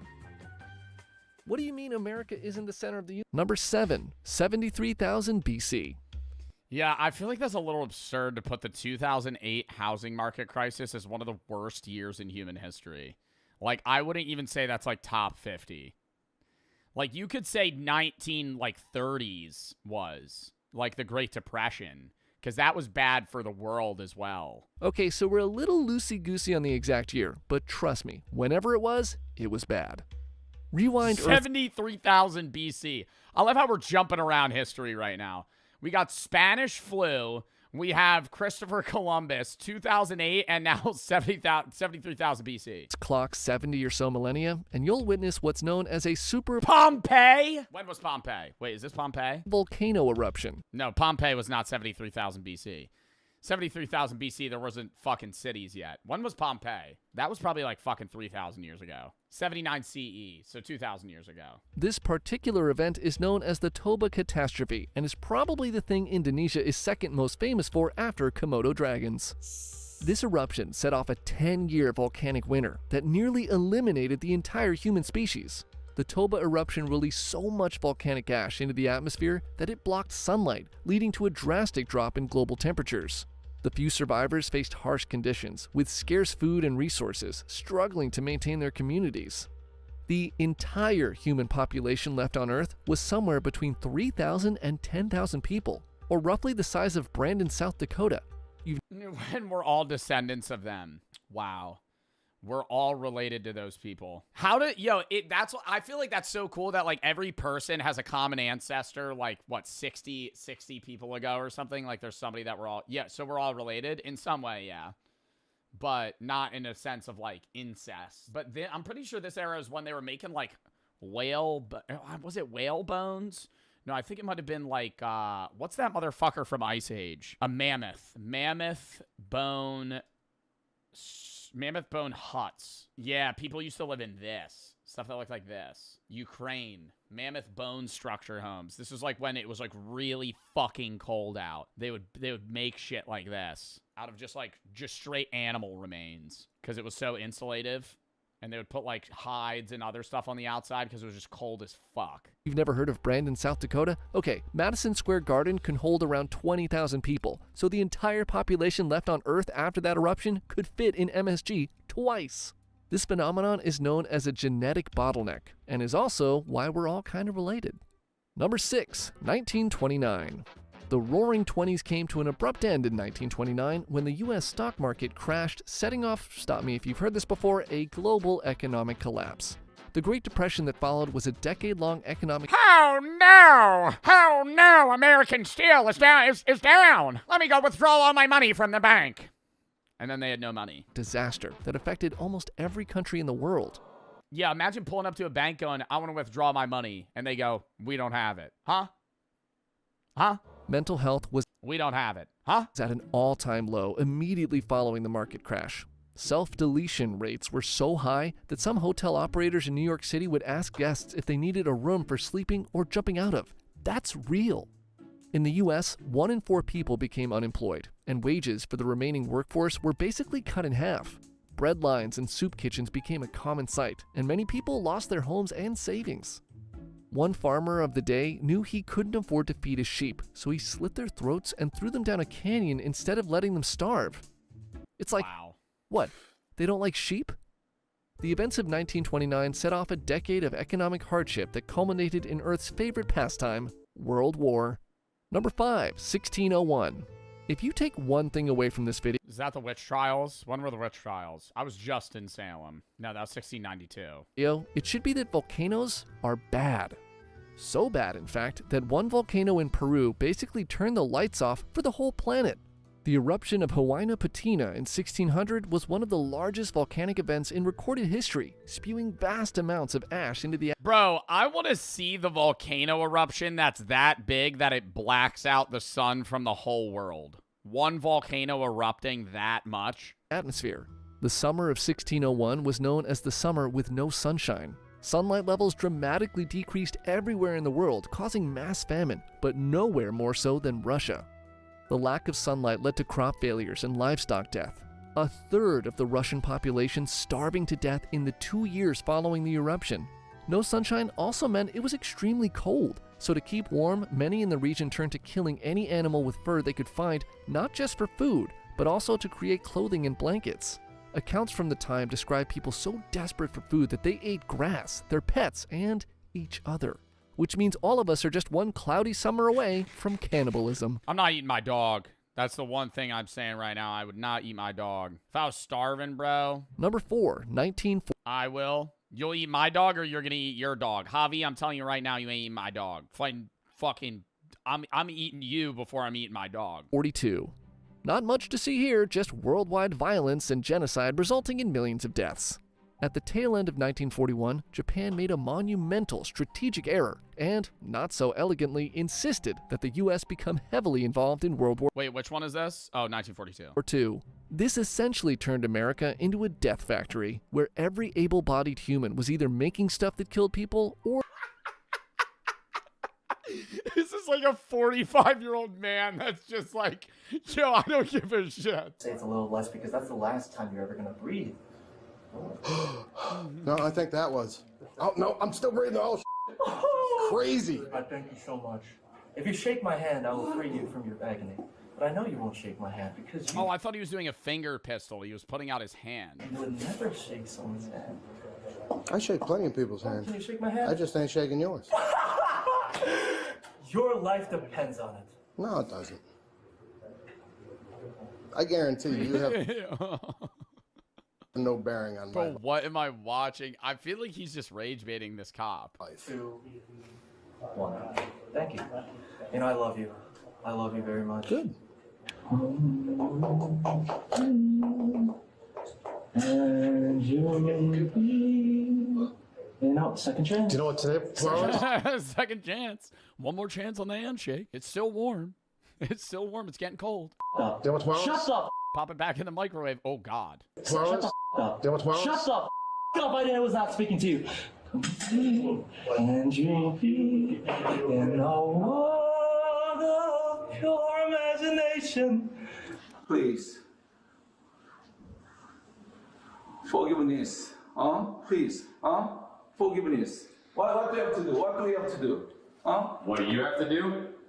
Or what does he have to do? I don't think he knows what his son was typing. I think he just thinks his son got arrested for like an empty threat. I don't think the dad knows. Both. Well, I told you he had to knock this off, and he didn't. According to police records, in the days leading up to the incident, officers were called to the family's home multiple times for a series of troubling reports. Among them were messages Xi'an sent to former Complaint on station requesting welfare checked on Xi'an Park. Park sent messages to her son and other boys from their WHS class with weird stuff, pictures of him with 666 drawn on with a marker, pentagram symbols, and messages talking about taking your soul. classmates, including images of himself with pentagrams and 666 drawn on his body, along I mean, that's weird, but like that's not illegal. with statements about taking one of their souls. Okay. Probably yeah. Okay. Now that's probably a threat. There was also a claim that he had purchased a gun. At the time, there we go. Okay. Officers determined His contaminated thought seemed to revolve around politics, specifically Donald Trump, and about the world ending on March 8th. Well, it's May 15th. Park did seem to understand that the way he was communicating with others was not appropriate, but he did not pose any risk of, I'm assuming, like death or something, murder, people. Both Park and his dad were counseled that the disposition of Park would stop sending unwanted messages to others. he didn't pose an immediate threat and warned him to cease This was in 2025. Oh, shit. Well, it's May of next year. contact with the involved parties. A gun? I thought this was March of this year. You know what a gun is? Yeah. Did he buy one? You want to buy? Did he buy one? He bought? I'm asking you, did he buy a gun? No. Are you sure? I mean, you would have to. What state is this? Ohio? In Ohio, you would have to get a gun license now. Park's 20 years old. He's not getting cleared from a background check. You're not getting a gun unless you buy it illegally. Like, I mean, illegally, yeah, sure, he gets a gun. But, like, if he doesn't have a gun, I don't know Ohio's gun laws. No license needed. I'm pretty sure you need a license in Ohio to buy a gun. You have to at least be approved by the state, and they background check you at a gun shop. Do you need a license to buy a gun in Ohio? Because you have a pistol permit, and then you also have a rifle and shotgun license. No state permit or license is required to own a shotgun. Oh my God.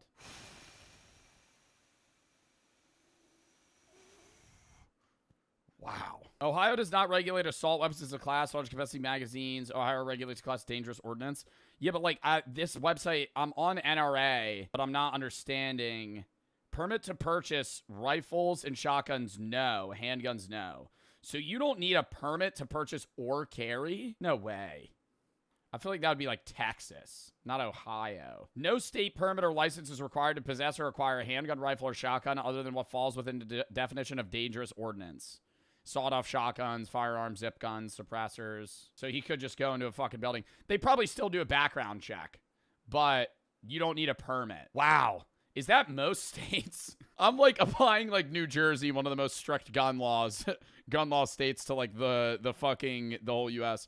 What states do you need a license to buy a gun? Bro, it's only like 7 states. It's California, Connecticut, Hawaii, Illinois, Maryland, Massachusetts, New Jersey, New York, and D.C. Everywhere else, you could just walk into a store and buy a gun and they just do a background check? No way. Some form of permits include Michigan, Nebraska, North Carolina. Okay, so there's some that it's like depending on what. Usually maybe like a pistol permit, concealed carry license. It's a state-to-state basis. Yes. He had something going for him, like, you know, he was like doing golfing calls and all that, but all of that went. That's terrifying. That's terrifying. Like, I'm not, dude, the idea that you just walk in and buy it. They do a background check though. That's like what they're talking about, but you don't know how good the background check's going to clear somebody like this. Explain how it's terrifying. This kid goes and buys a gun in Ohio because he doesn't need to get approved by the police.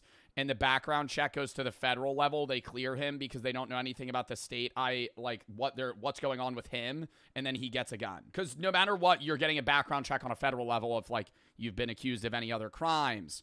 if you were in jail for like when you're getting like a background check on a gun on a federal level, they're checking, do you have any drug abuse charges? Have you ever been convicted of an assault crime? Were you ever an alcoholic, or are you currently an alcoholic?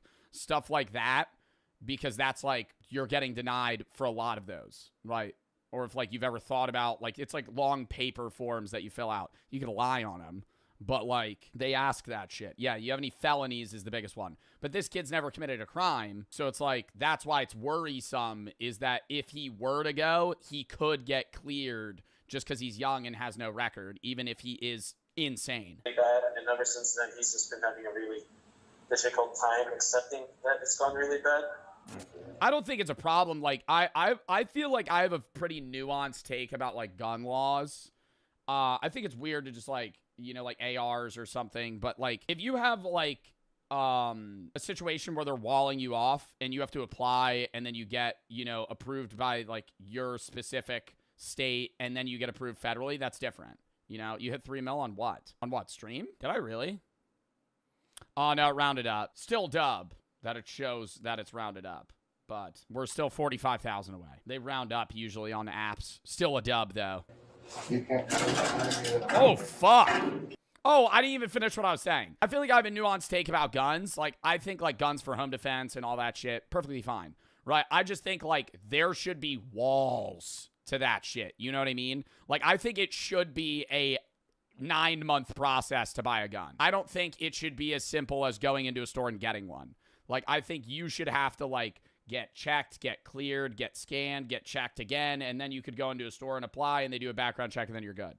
Like, because that's, like, the scary shit is, like, sometimes it's, like, crazy motherfuckers could go in and get one, and they slip through the cracks. It's hard, too, but it's, like, especially young guys with, like, clean records. He was, like, doing golfing calls and all that, but all of that went really bad, and ever since then, he's just been having a really difficult time accepting that it's gone really bad. You can't do anything to me. Sit down. There's no fee. None. Stop, all of it. Don't do it again. Don't touch me. Don't touch me. Oh no, please. Yes. Oh wait, well, I need your officer. You have it all. No. Your name. Yeah. What's your name? Lieutenant Fox. Oh, Lieutenant Fox. Oh, Lieutenant. Shut the up, Lieutenant. Get the out of my sight, man. Can you be a good dog and give me a drink? No, don't think so. Why do you ask why? It's because you just spit on. I'm speaking. No. I feel like if he was in a different jail, bro, if he was in Florida, they would have put a spit bag on his face. If this was Florida, he'd have a spit bag on his head right now. The second he spit on the ground, they'd be like, "Yep, it's over." They'd fucking they'd put him in one of those chairs. You know what I mean? When they get a wheelchair and they strap you in and you can't move. I'll speak whenever the I want to. Okay? You won't. I will speak whenever the Oh my god, no, the cop's getting rage baited. Stop. I choose to. What's a spit bag? It's a crime to spit on a police officer. So if you try to spit on a cop, they'll put basically a bag over your head. And so you just spit into the bag. Look at me! Tell me. Do you think you intimidate me, dude? No, I don't. Good, because you don't. Oh my god, stop. No, now I don't want to side with the other kid. The cop's being a cornball. Oh my god. Why are you going, do you think you intimidate me? Well, you don't. Now you're like equally as cringe. Don't you dare look at me. Oh. That's funny, right? You will be forgiven for laughing. And you're gonna see. You will be forgiven for laughing. Oh my god, you just pardoned him. Tell me. Do you think you intimidate me, dude? No, I don't. Good, because you don't. Don't you dare look at me. That's funny, right? You will be forgiven for laughing. And you're gonna see what I can do. Thank God. You're saved. Why did you do that? Why did you do that? Why did you flip it upside down? Because you're gonna die. And you, especially, officer, on the computer. Yeah, with the glasses, Mr. Four Eyes. Oh, why am I? No, I need to get out. No, I need to. I need to run. Push me down, please. I need to get out of here because I need to save your guys' lives. I need to go. Can you release me? I need to run away. Sit down. There's no... Yes, master. Why are they watching him? Why don't they just walk?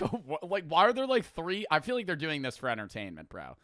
Like, if I'm him, if I'm one of the cops, just walk away. Just let him sit in that fucking chair for like 3 hours alone. Wait, do you guys like Logan Paul? Jake Paul or Logan? Bro brought up Jake and Logan Paul. Oh my god. Oh my god. Wait, holy reference. Paul. Go. What's your social? Why did he just bring up Logan and Jake Paul? What the fuck? What? That is so random. Why'd they cut that out? I wanted to know what he said. There's no... Yes, master. Have you heard of Prime? He just starts like a huge side conversation. So like, what do you think about Lunchly and how it's basically just like a duplicate of like Lunchables? Do you think that's like a good business idea? Or I heard there was like moldy cheese or something. I don't really know. I've been thinking about getting him. I always see him at Walmart, but I never really know if I want to try him out. Wait, do you guys like Logan Paul? Jake Paul or Logan Paul? Go. Oh my god, if I'm choosing between the two? Oof. Social? I don't know my That's a hard one. social, you dumb. How many orgies have you guys been in? You 4. Dude, Logan's just such a great heel in the WWE. Tell me. He just needs like therapy right now. Although the family believes Shion is harmless, officers still have a duty to... Wait, he said the N-word? No, he didn't. How many orgies have you guys been in? Ooh. Jake Paul or Logan Paul? Go. What's your social? I don't know my social, you dumb. How many orgies have you guys been in? You 4. Tell me. He just needs like therapy right now. I would air a 6'7" joke to him right there. See how he feels about that. How many orgies have you been in? Maybe 6. Then you see him go. You snap him out of it. How many orgies have you guys been in? You 4. Tell me. He just needs like therapy right now. How did somebody just gigify the emote of Logan Paul in the Japan forest? Although the family believes Shion is harmless, officers still have a duty to determine the credibility of his reported threats. You keep saying March 8th at 12 o'clock. What's the significance? Nothing's gonna happen, guys. It's all act. Look into my eyes and lie like I lie. You're safe. What's your problem with people at Marks? Oh, is that the workplace? Is that what you said you want to kill them all? Yeah, but then they'll die. Again, you're supposed to torture me today. And you don't choose to torture me, I'm literally gonna kill you all. This is the last chance. If you don't shoot me right now, I'm gonna kill you all. And if you don't kill me right now, I'm gonna kill you all. 5. No, dude, this is the place where I'll be awakened, you idiots. I need you to take it off with me, because I'm not gonna do it. Good boy. As the immediate high cortisol. Oh my god, stop. No, that would get me. That would get me right there. None of the other shit would piss me off, but right there, that'd fucking get me. Oh, I know, I can't take off my shirt. Good boy. Oh. officers get Shion dressed into his new Like getting punched in the nuts, man. county-appointed wardrobe. A revelation seems to wash over him. Oh, wait, am I gonna go to prison? My children will kill you all. Let's go! No way I'm gonna do this with you guys. Let's go! No, don't touch me, you little... According to police reports, once in his cell, Shion continued his volatile behavior, removing his clothes, piling them in a corner, and urinating on them. He danced. What? He took off all of his clothes and started peeing on them. In his cell, I've been there before. Shion continued his volatile I've been there before. behavior, removing his clothes, piling them in a corner, and urinating on them. He danced, screamed, sang, and shadowboxed, and at one point attempted to break Not that crazy. the cell surveillance camera. Okay. He also stuffed his bedsheet into the toilet, flooding the cell. Wait, what? He took his bedsheet, stuffed it in the toilet, and continually flushed it. To the toilet, flooding the cell. Eventually, as he began to calm down, Shion requested a Bible. A search of the father's car and Shion's bedroom was completed, but no weapon was ever found. A correction officer reported the day after his arrest, Shion admitted to him that he consumed shrooms the day before and had no recollection of the previous night. How many mushrooms? Bro, I've taken mushrooms 10 times. I haven't done like a heroic dose, but never in my life have I tripped and then been like, oh, I'm gonna kill people. That's like a horrible fucking turn of events. Maybe that I could see that, but if he was actively on them. On March 8th, he advised CO Young that he consumed shrooms on March 7th. Not remember being in the jail the previous night. Oh, so he's saying he was on mushrooms while he was in jail. Maybe? Shrooms do not do that. I knew a guy in college that was friends with somebody that took heroic doses multiple times, went insane, and started taping dog treats to the ceiling to save his life. Like, there's like, that could happen. It can happen. You gotta be like the wrong dose with the wrong person. There's crazy shit. I know a guy. Yeah, I do know a guy. Consumed shrooms the day before and had no recollection of the previous night. He wasn't a friend. He was an acquaintance in class. Better put it. I don't remember his name, but he told us the story about that. Right.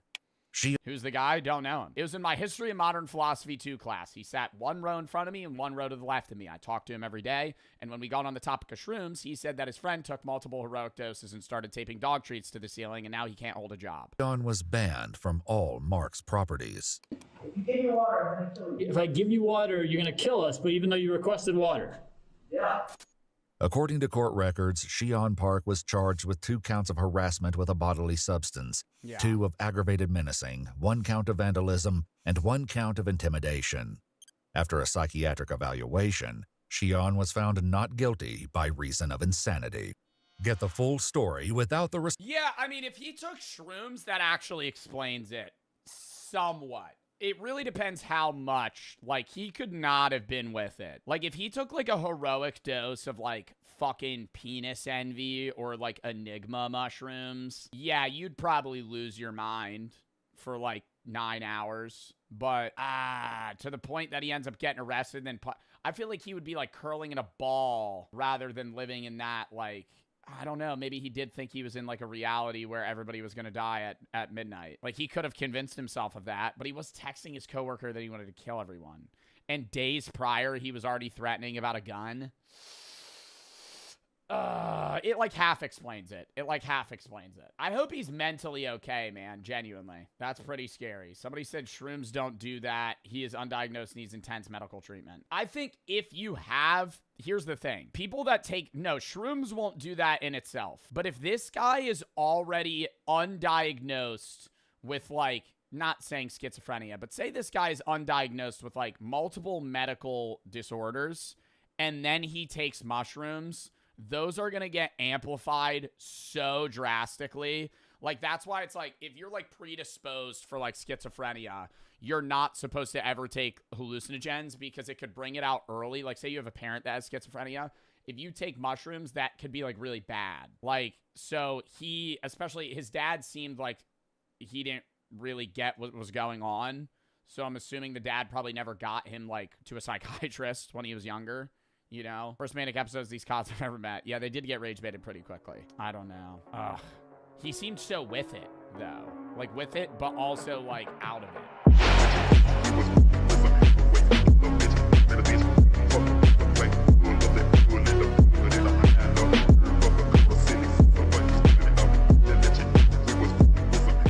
When chefs actually got caught cheating in Hell's Kitchen. How do you get caught cheating in Hell's Kitchen? Coming with pre-cooked food? From rigging doors in hopes of avoiding a punishment to sabotage. Gordon, please. I didn't mean to burn the souffle. Don't hurt me. An opponent's dish during a finale. These were times when Hell's Kitchen chefs got caught cheating. Beginning with Ben from season 5, who tried hiding an ingredient from the other chefs during episode 12's individual challenge. All right, that's not a very good hiding tactic. I mean...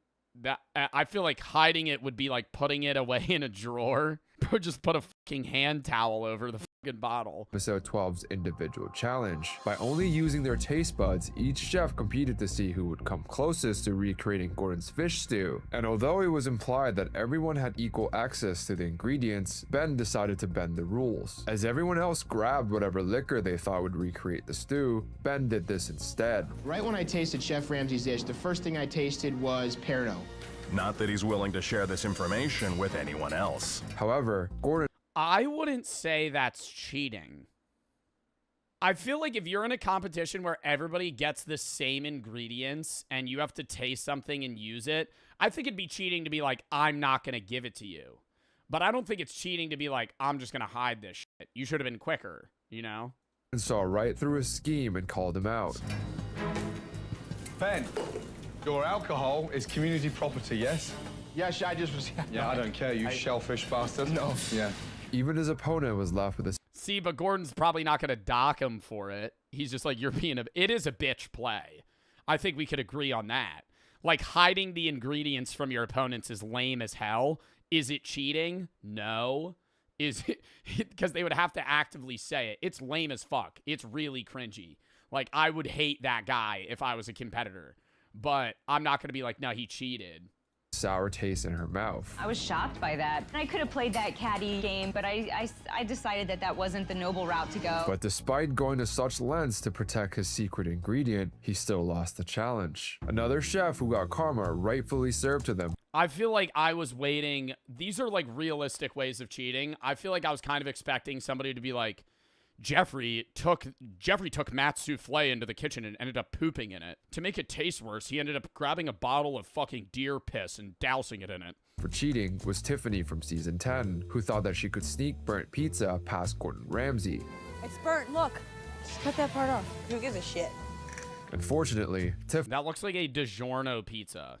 Why are they making, like, frozen pizzas? Is that supposed to be, like, homemade? Cut that part off. Who gives a shit? Unfortunately, Tiffany's plan backfired. But one of my favorite scenes from Family Guy is when he's reenacting like a Tarantino film, and he walks up to his coworker and he's like, "Do you have lunch today?" And he's like, "Yeah, I brought pizza." He goes, "From home or from a place?" "From a place." Guy just shoots him in the chest 3 times and takes it. Because homemade pizza sucks. Well, it doesn't suck. It's just like, I'm not jealous of homemade pizza, but I'm gonna be jealous if you have like pizza from a place. Gordon and Chef Andy immediately noticed. No, it doesn't? Yes, it does. What do you mean? I will say, I think like frozen pizzas are pretty solid. I enjoy them. But if you were like, yeah, I have homemade pizza from fucking Screamin' Sicilian, I'd go, oh, yeah, no, okay. But if you're like, I have pizza that I just got from a New York shop, I'd be like, give me a slice. Poor attempt at hiding her mistake. Now we're sending burnt pizza, not crispy and delicious, fucking burnt. Burnt.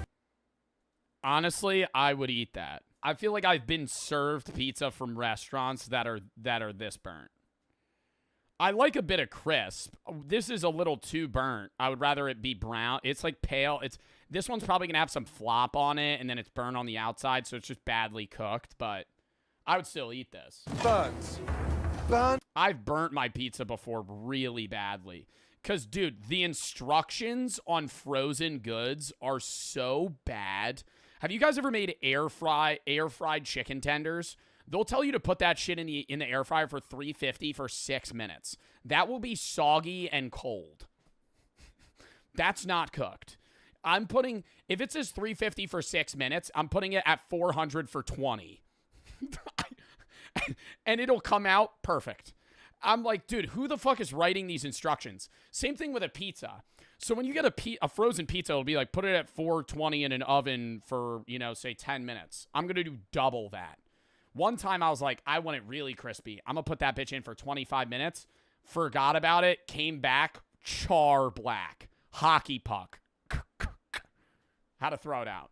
With bits of shit in there. Similar to Tiffany, season 11 Zach had a plan that would also flop. In episode 4's service challenge, Zach pre-cooked all the salmon hoping to get ahead, but instead had to start over and faced Gordon's wrath for not understanding that fish was meant to be cooked to order. And despite Gordon's clear instruction, Yo, on God though, I just meal prepped tuna And I always meal prep for like 4 to 6 days. And I meal prep tuna. And day 1 and 2, the tuna will be really good. By day 4, choking that bitch down. That's just disgusting. That's just fucking disgusting. I'm eating it just because it's food. At that point, it's so gross. No matter how good you make it. Dude, and I Googled that the other day. It says you're only supposed to leave tuna in a fridge for 1 to 3 days. I'm still going to eat that bitch. 4 days from now, I'm still going to eat that. I mean, what are the odds it has fucking foodborne illnesses in it? To start fresh. Low. Zach secretly snuck the old salmon. Who meal preps tuna? Me. Because I'm tired of eating chicken and turkey every single fucking day of my goddamn life. Because I have alpha-gal and I can't eat mammals anymore. So pork and beef are out of the fucking question, pal. I've had enough shrimp and chicken and fucking salmon and tilapia to fucking make me explode. So I try new shit here and there. Back on his pan, hoping that Gordon would not notice. Chef told me that I can't use the fish that I had just cooked off, but the salmon looked perfect. So I figured all I gotta do is finish it off and send it out. However, when Gordon found the tray of old salmon still laying around, he knew Zach was playing games and immediately called him out. Where's this from? That's the old stuff, Chef. That's the old stuff? Yes, Chef. Have we been using that? No, Chef. Have we, Zach? No, Chef. We're doing the thing straight to the order. The truth? Yes, Chef. That's why they're still there, Chef. Although Zach kept doubling down on his lie, Gordon saw right through the bullshit and shut He saw right through the bullshit. 30 minutes later, there's like 6 salmon missing. Oh, where'd the other salmon go? Nowhere, Chef. There's always been 4 salmon on that plate. No, there fucking hasn't. There was 20 there 10 minutes ago. No, there's always been 4 salmon on that plate, Chef. him down. Look at me, in the fucking eyes. Did you take salmon from the back and reheat it? No, I've been eating the salmon while I've been working, Chef. I am quite parched, Chef. Or not parched. Hungry, Chef. Sorry. Hey, yes or no? No, Chef, it's right here. Shut the fuck up.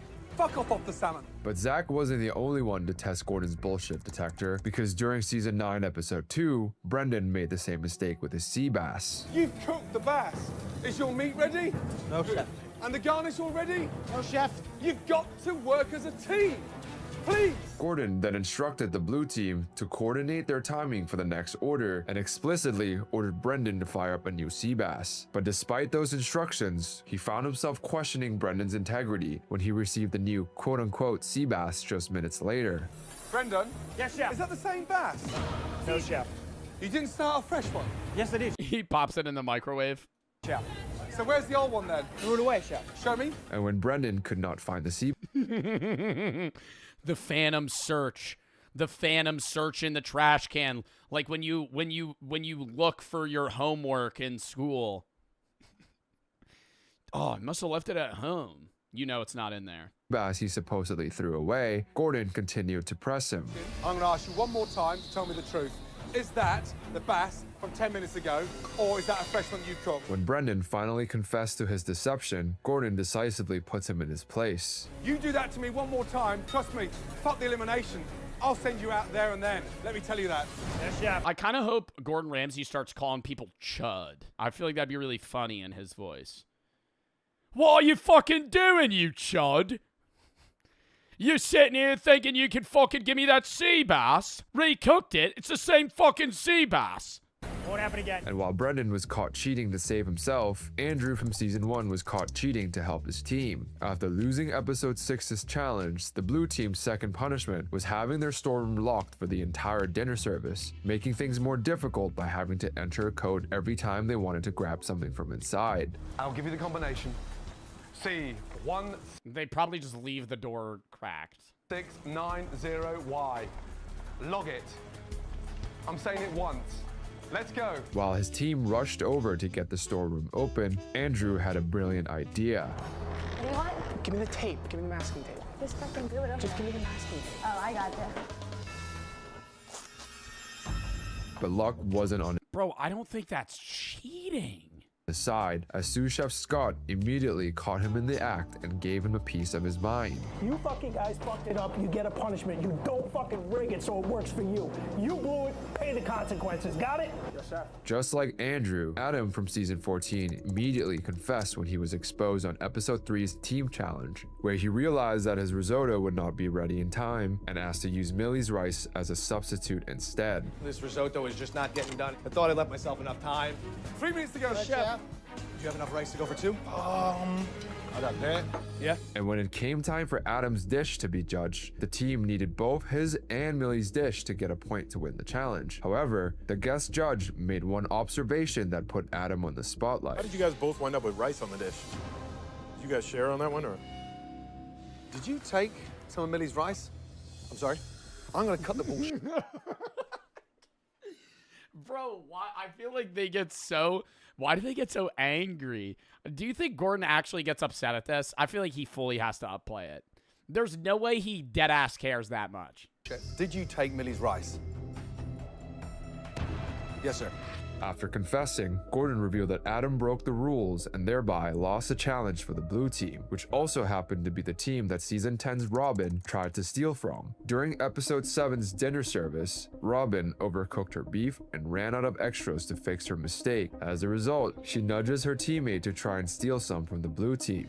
Could someone go ask if the men have any more meat? How many do you need? I need 2 more beef, guys. However, none of them had the guts to do so, leaving her to get exposed by Gordon when he asked her where the beef was. I would like to get another beef from the gentleman so I could do it real quick. Let me tell you something. We just don't go to the blue kitchen and get what you want. It's a competition, you silly cow. Okay, yes, That's chef. the last fucking time I'm telling you all. Got it? Yes, chef. As a result, he forced her to shamefully apologize to the customers and to suggest a new... Oh my God! No! You gotta walk out to the customer and you're like, I'm sorry, the filet sucks. I overcooked your shit. I'm sorry, it's been an hour. I'd recommend the risotto. I'm sorry. I didn't mean to fuck up your steak. substitute for the beef she screwed up. I guess I'm going to walk my happy ass up to table 64 and tell them, I'm sorry, ma'am, we don't have your beef. Would you like a swordfish or a pigeon instead? Yes, pigeon. Pigeon? A pigeon? Pigeon? Pigeon. Pigeon. Let me get that right. I'm sorry, ma'am, we don't have your beef. Would you like a swordfish or a pigeon instead? Yes. Pigeon.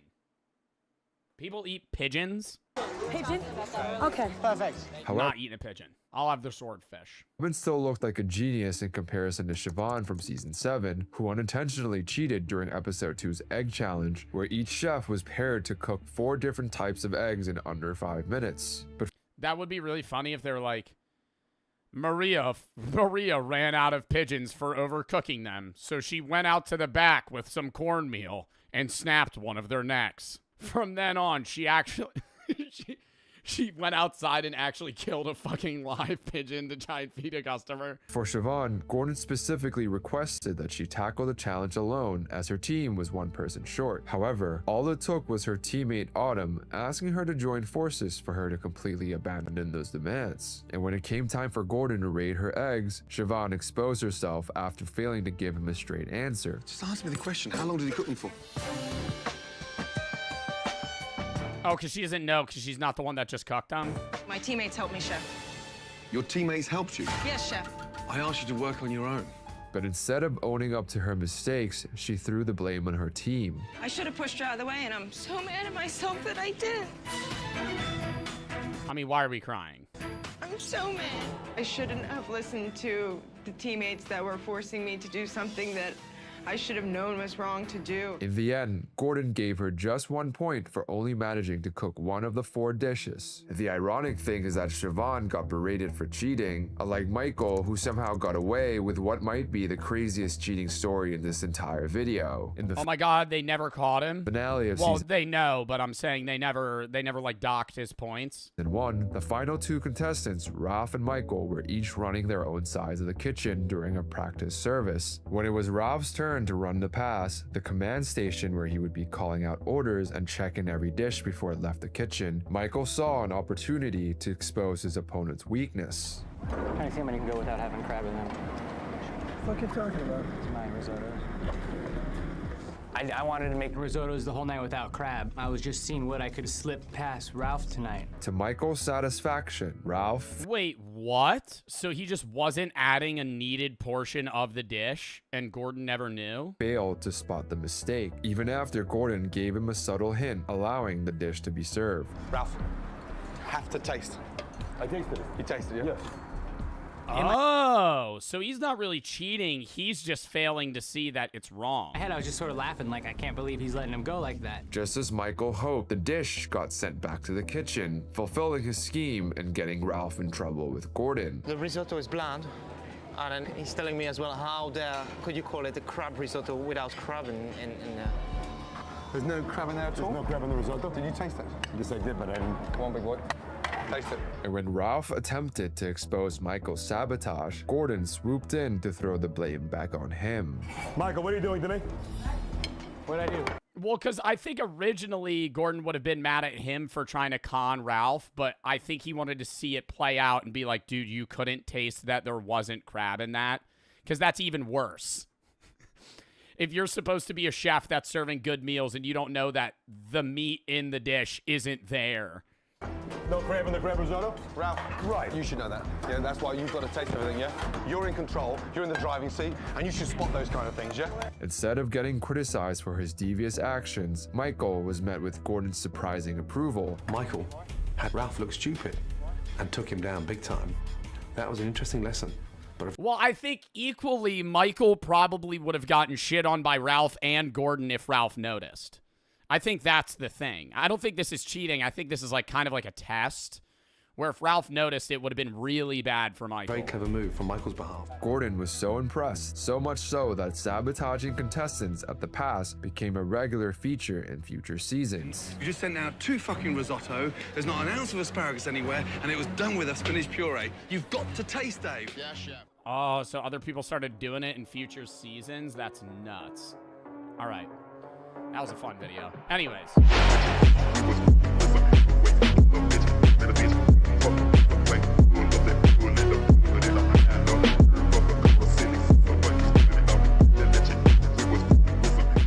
I tried the first humanoid home robot. It got weird. You gotta tell his what he missed. I mean, bro, 20 grand, pay a mother to do your dishes, you know? $20,000, and it's gonna suck. Because that's the problem is it's all first gen. It's like you don't want to, I would maybe understand 40 years down the line a home robot being awesome. But the first one's just gonna be a waste of money, bro. You're gonna get $20,000. It's gonna be able to do such limited, what do you think it's able to do? It's not gonna be able to cook. It could clean and maybe like grab you items. That's all it's gonna be able to do. One little catch. And maybe it's like, oh my God. Is it VR controlled? There may be a human behind the curtain, pulling. I don't want it to be sensitive and delicate. I want a home robot that could grab a steel bar and bend it in half. What? I want a superhuman robot that could do tasks so when I have to fucking move or do something, I just get it to do it for me.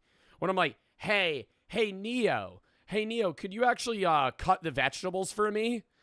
Sorry, I'm not allowed to hold. I'm not allowed to hold sharp objects. Neo, I thought you'd be able to fucking pick up a car for $20,000. Part of me thinks that these companies are just gonna miserably fail. Like, they take so much investor money, they spend so much on tech that's outdated the next year. And then they get no customers. It's like all off speculation of this weird idea, like of an ideal future. I really don't think we're going to have robots in our house. I think that's like a fucking wide inaccuracy of the future, right? I could foresee robots that maybe make tasks easier, but it would be more like niche machinery than something that's going to wander around my house that I give commands to. Like, this isn't Futurama, right? This isn't fucking, what's the one old show? The Jetsons, right? Like, this isn't fucking, like, what are we doing, you know? Nobody's gonna buy that. Even if dude, like the only way anybody would ever purchase this and they would be able to turn like an actual profit is if they were able to truly make it fully operable. It would have to work the same as a human, but for cheaper. That's what it would have to. The only way, it's not even close. And I understand it's like, oh, we need to train the AI model. Train the AI model, bro. You're not even near, even if you train the AI model to do it without a human operating it, it's still, dude, hey, Neo, could you go fetch me a water?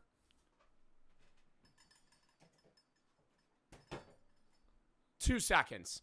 I asked Neo to do it.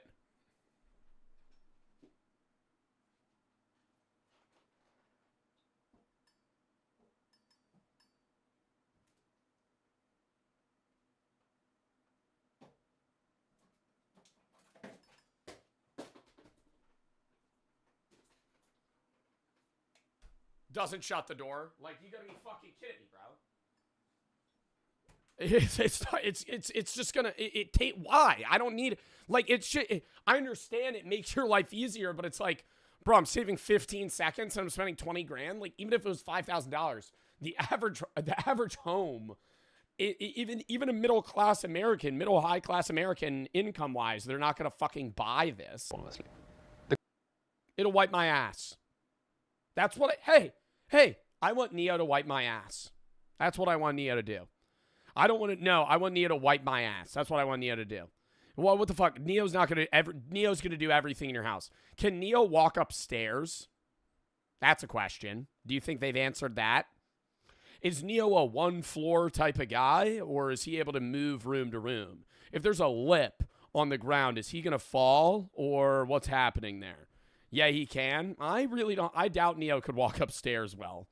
I bet Neo falls down the fucking stairs. The quality of that work will vary. And will the quality of that work will vary. What would you use him for? He said he could do most things in your house. He can't cook. He could clean. I'll give him that. He could fetch items. He could organize things. I mean, that's it, bro. Like, he's not going to do your laundry. Even the cleaning's limited. He's not going to be able to fucking do your laundry and fold. I mean, like, maybe the dexterity could be there, but that would be hard. Doing your wow. Neo could open a door for me. You know what I do? I open the door. I'm holding all the items in my hand. I open the door, and then I kick that bitch open. And then I fucking, and then it falls back. I catch it on my shoulder. And then I side shimmy into the fucking... This is the dumbest thing I think I'm going to see in the next week. This is like a really shitty Shark Tank pitch. There's literally going to be somebody in a warehouse in like fucking Sweden or somewhere random across the world controlling your robot through a VR headset. No one... How many people do you think buy these when they come available in 26? I think people buy them because it's just like, I think YouTubers will buy them for videos. And I think there'll be like Linus Tech Tips or fucking some shit. Like, I think 4 YouTubers buy it, and I think like 20 rich people. Because it's not rich people. Rich people aren't, like, who are they targeting? Because rich people aren't going to buy the robot. Rich people are just going to pay a motherfucker to cook, clean, wash shit. You know, fucking wipe their ass, do anything. They're just going to pay a fucking person to do it because they'll do it better. It does not see you, right? We can blur people. Teleoperator also cannot go into specific parts of your home. Disabled people. Disabled people, I don't think are going to spend $20,000. Shit. All right, we actually have well, I don't know. I think well, it's actually, it's quite peculiar. I think the robot's actually going to be available in the next, maybe 6 months.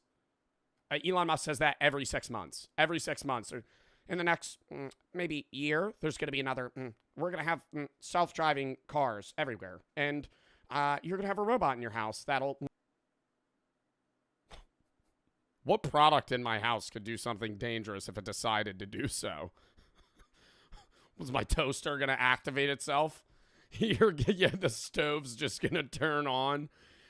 Most things. Yeah, your Roomba's gonna turn malicious. My lava lamp, as I say that, boom, it just explodes. People are gonna do more of what they want to do if they had this robot. I think they would be more like a bum. They always say that, like, they always go, hey, this is like a technological application. This is something that's supposed to make your life easier so you can do more of what you want to do. But people are just going to be more bum-like. Like, I truly believe WALL-E is where shit's going to go. Also, this robot did the 6-7 emote 5 fucking times in the span of a 9-minute video. But I think we're going towards, like, a WALL-E-esque future. Not in the sense that, like, people are just going to be, like, sitting in chairs doing nothing, but it's like, we're trying to give you more and more items so you don't have to do stuff. And it's not like, oh, so now I don't have to do this, and I'm going to actually go on a bike ride. I'm going to fucking pick up a hobby. I'm going to read. No, they're going to fucking spam scroll on short form media more, eat more like shit, get less done, burn less calories, and get fat. Like, that's what's going to fucking happen.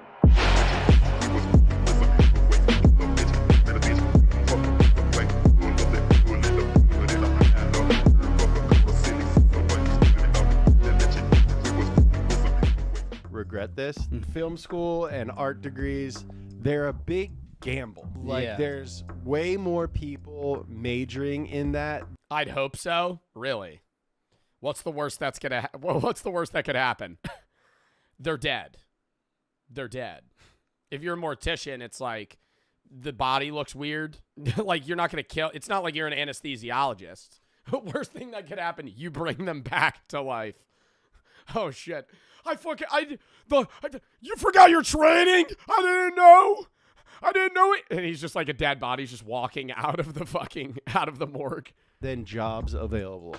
Totally see why a lot of people who majored in a crapshoot got snake eyes and were like, bah, I should have done that. Yeah. You know? I mean, I think the only reason I don't regret it is because I'm doing it. Yeah. Like, if I had given up at some point and wasn't doing anything related to any of it, I would... Well, yeah, I do think a lot of people that get into humanities and arts degrees end up just using that degree to put a foot in the door for the fact that they have a degree and then go into a field that has nothing to do with, you know, cinematography or whatever they ended up getting into. Be like, dude, I should have gone to school for engineering. If I had a friend who's like an accountant and I asked them to meet up after work and they're like, oh, I can't, I go to UCLA every Wednesday for my like screenwriting class, and they're just doing it for the pursuit of it, that's so cool. Yeah, that's super cool. So it sucks that people regret pursuing those things, because I think a lot of humanities and arts comes from a place of interest or passion. The truth is, work without... Ooh, do you think people regret it because it's like their dream gets killed?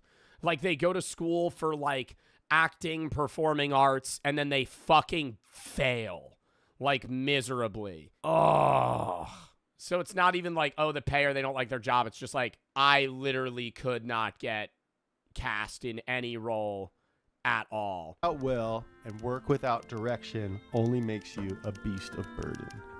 Oh, is that a quote? Yeah. Who said that? I don't know. Another important takeaway from the study is that someone's field of study isn't always the most regretted aspect of higher education. A lot of times it's a relationship. From a statistical standpoint, the #1 regret in regards to higher education, more than the field of study, according to this survey, with 45% of students feeling this way, is not getting more education. Whoa. A huge contributor. The #1 regret of higher education is not going further. So they wish that they had gotten a PhD. To that is 61% of dropouts wishing that they had finished school. All right. Well, yeah. I will say, this is how I perceive this, okay? I'm not saying this applies to anybody or you need to do this. I was in college from COVID 2020, 2021 till I graduated like summer of 24. I was exercise science for the first year. Philosophy the second year, third and fourth, right? And I think that the second year I really wanted to drop out. And that was 21, 22, right? So like the 2 months into my sophomore year when like I was finally going back, first year of college, exercise science fully online. I didn't go to college one time. Every class I had was on Zoom. It was terrible. It was like I was still in high school. Second year, first year of actual college, first day I showed up, I was like, I'm going to fucking drop out. Stuck with it. Happy I did. I see so many people that drop out, but they don't drop out in the first or second year. They drop out in the third or fourth. What are you doing? What are you doing? You're already, if you're past halfway, might as well stick it out. That's how I'm seeing that shit. The amount of people that drop out like year 4, year 3.5, I'm like, bro, you have fucking 70% of your degree done. Just get it at this point. Like, what are you fucking, I understand if it's like a life thing where it's like, okay, some shit happened where like you physically have to push school to the side, but that's just putting it off. That's not dropping out. The amount of people that are like, yeah, college isn't for me. Buddy, it took you 3.5 years to figure that out. You're on the back end of your fucking degree. What are we doing? Number 2, least regretted field of study is computer science. I called that shit. Of course. I mean, that just makes sense. Well, that's because it's so needed right now. I think in like 5 years, people are going to regret it. That's pretty much sums it up. It's the science of computers, ladies and gentlemen. Because there'll just be so many people going in for it. And what is the number one thing in the whole society these days? Yeah, you guessed it. Computers. Computer sciences is basically the new medical school. Once we got a bunch of clankers running around. So for years and years, you've been told, like, this is safe, go into coding, until, like, last year when they're like, oh, you know what actually AI is, like, really good at? Your job. And carrying on the theme that we've seen from this list. Yeah, I think this will slowly go down the list and then transfer sides over the next, like, 10 years. What do people at Geek Squad have a degree in? Like, if somebody works at Geek Squad, do they have a degree? People make a dump truck load of money doing that. Nothing. IT. Do you think they make money? Bro, that sucks, though, if you have to go. They have an IT in geeking, IT cybersecurity. Bro, but do they make money? That would just blow ass going to a 4-year degree school to go work at Best Buy and put on iPhone covers for people. And listen to a grandma be like, why doesn't my computer work? She's still on Windows 7. Why doesn't my computer work? She hasn't updated her computer in 8 years. Yo, Ross. You have one of the least regretted college degrees, I think. What was your degree? Computer science. How do you feel about your degree, and then why do you think it's people are so happy with their computer science degrees? Yeah, I mean, I don't regret it. The reason I don't regret it is the freedom of work and the ease of work. Last time I changed jobs, it took me like less than a week to find a new job. The fact that I can work from home, can kind of work like whatever hours I want as long as I get my... Oh, and they job hop like crazy. They job hop like fucking crazy, bro. The people that I know in comp sci, it's like every 3 months they get a new fucking job. They do like minimal work and then they just job hop, get paid more, work for like 6 months, job hop. Work done is really nice. Oh yeah, and I get paid well, so. Yeah, that helps. Now with AI and coding, what level do you think that disruption is going to be at? It's going to hurt newer people more than people like me. Instead of people hiring interns and dealing with that, they're like, well, we can probably just get AI to write code that's good enough and then have someone senior look at it. That's a possible shortfall, or maybe it works, right? And we just like programming dies in the next 10 years. Are you worried about that at all? I mean, not really, because like there's nothing I can do to change it. So if it happens, and I'll get a new job. Yeah, damn, dude, you're smart. Based. That's smart as hell, bro. Swing a hammer somewhere, I don't know. Yeah. I don't know, swing a hammer somewhere. The way that I perceive it is like if you were smart enough to get a comp sci degree and you're in the field and AI takes your job, you're probably smart enough to take the job of another person. Like the people that shouldn't be, in my mind, the people that should be worried aren't comp sci people, because if you got a degree in computer science and you're in the field for 5 years and AI takes the comp sci guy's job, the comp sci guy is going to go take your job because they're going to hire him. Like, I don't know. That's just how I'm perceiving it. It's like, bro, they're probably going to be way better at whatever it is. All right, dude. Well, thank you. Because they could still go into the tech area. And even if they're not computer coding, it's like they'll be the Geek Squad guy. Yeah. All right, later. The higher we go up this list, the more people are like, and You know, I get paid pretty well. yeah, they don't want to say it. Before we go any further, I just want to remind you guys that subscriber numbers makes us feel better and not regret our chosen path. The median income. Am I subscribed? I am subscribed. Speed of a subscriber to speed is double that of somebody to speed. And least regretted degree/field of study for people in America. The most regretted college degree in America is... If it's not art, dude, I kind of want to throw it. Does business communications count as business management? No. Journalism? I feel like that would go into the literature bunker. I think that would... Drama? That's in the arts, though. I'm just going to spin it. Field of study. Social and behavioral sciences. Social/behavioral sciences. All right, so this includes psychology, sociology, anthropology, criminal justice, social work, communication studies. Okay, communication studies is in that list.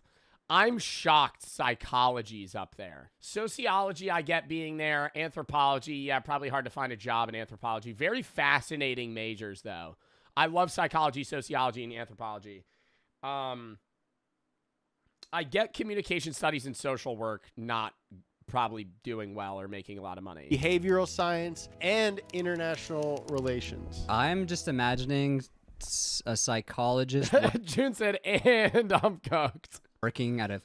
Dude, chat. Also, I see people going, oh my God, no way. If you want to go to college for psychology, don't take this fucking one YouTube video as the telltale sign that you can't do psychology. You could still... This isn't a surefire saying of like everybody in this major's unhappy. Federal prison. Yeah. And it just being brutal, exhausting, emotionally difficult work. Yeah. And then they don't make a lot of money. It's doom scrolling IRL. It's like, all right, time to have this other sad guy come in and talk to me on Zoom for an hour. And then I get to have lunch. You could call mine. Yeah, you do only deal with depressing things. And it's like not a physical depression of like you're seeing people like with wounds, like you're a paramedic or an RN. You're like only dealing with people that are actively on like the brink of suicide or dealing like if you're like a therapist or a psychiatrist.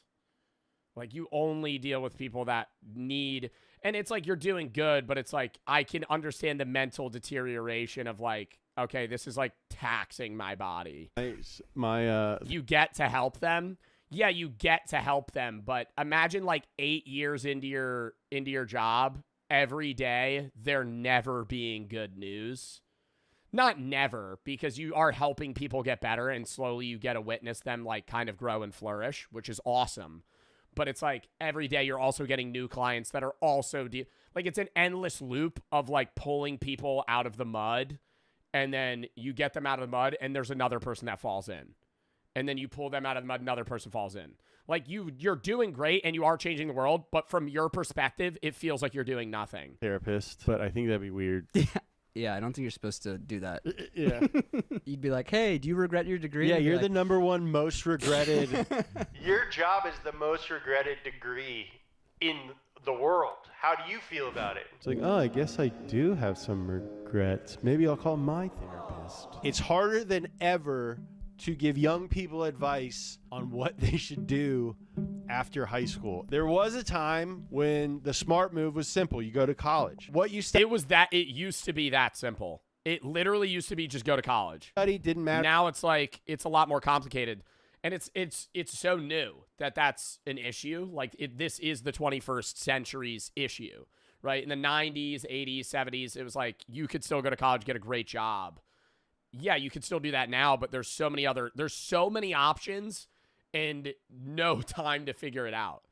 It's like you're still a kid being thrown into the job world effectively. Even if you are going to college, yes, you have to go to college for 4 years. Bro, you're 18 years old, 19 years old, trying to determine what you want to do for the rest of your life right now. Like, fuck. That sucks, right? But maybe I'm not making it better for any of you guys. don't feel bad if you change your major, right? I think you should have a net of a few things that you're interested in, soft launch one of them, and see if you like it, and then you can commit to something else if it's terrible. Much because you're just like better off having a degree. College got insanely expensive. More recently, everyone was saying, forget college, just learn how to code. Now people say AI writes code better than humans. So what is the best plan? Trade school? Maybe. College? Maybe. Pick a major just for a paycheck? Maybe. Study something that you love and then it doesn't matter. You'll fall into a way to make money? Maybe. Join the family business straight out of high school, drop out and start your own thing?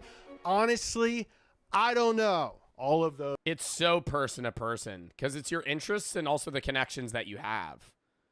Like I feel like you might be that kid, but everybody knows that kid that has a dad or mom with a thriving family business that they're 100% just going into.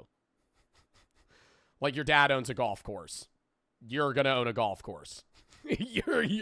That's your life, right? Like your dad owns a golf course. All right, sorry, the path is paved. you just that's all you got to do and your job's set. Some people don't have that. And so it's like, now you got to fucking figure out what the hell your options are, what you're able to do, and also what you want to do. Those are extremely viable. Legacy matters so much. It's legacy. Well, I think connections in life is everything, but it's also, yeah, like being able to go into a family business is awesome if you want to do it. Double option. The alternative that does suck is when your parents have a family business that's on the brink of collapse. And they really want you to do it, but you really don't want to do it. They really want you to carry on that family. No, like that sucks.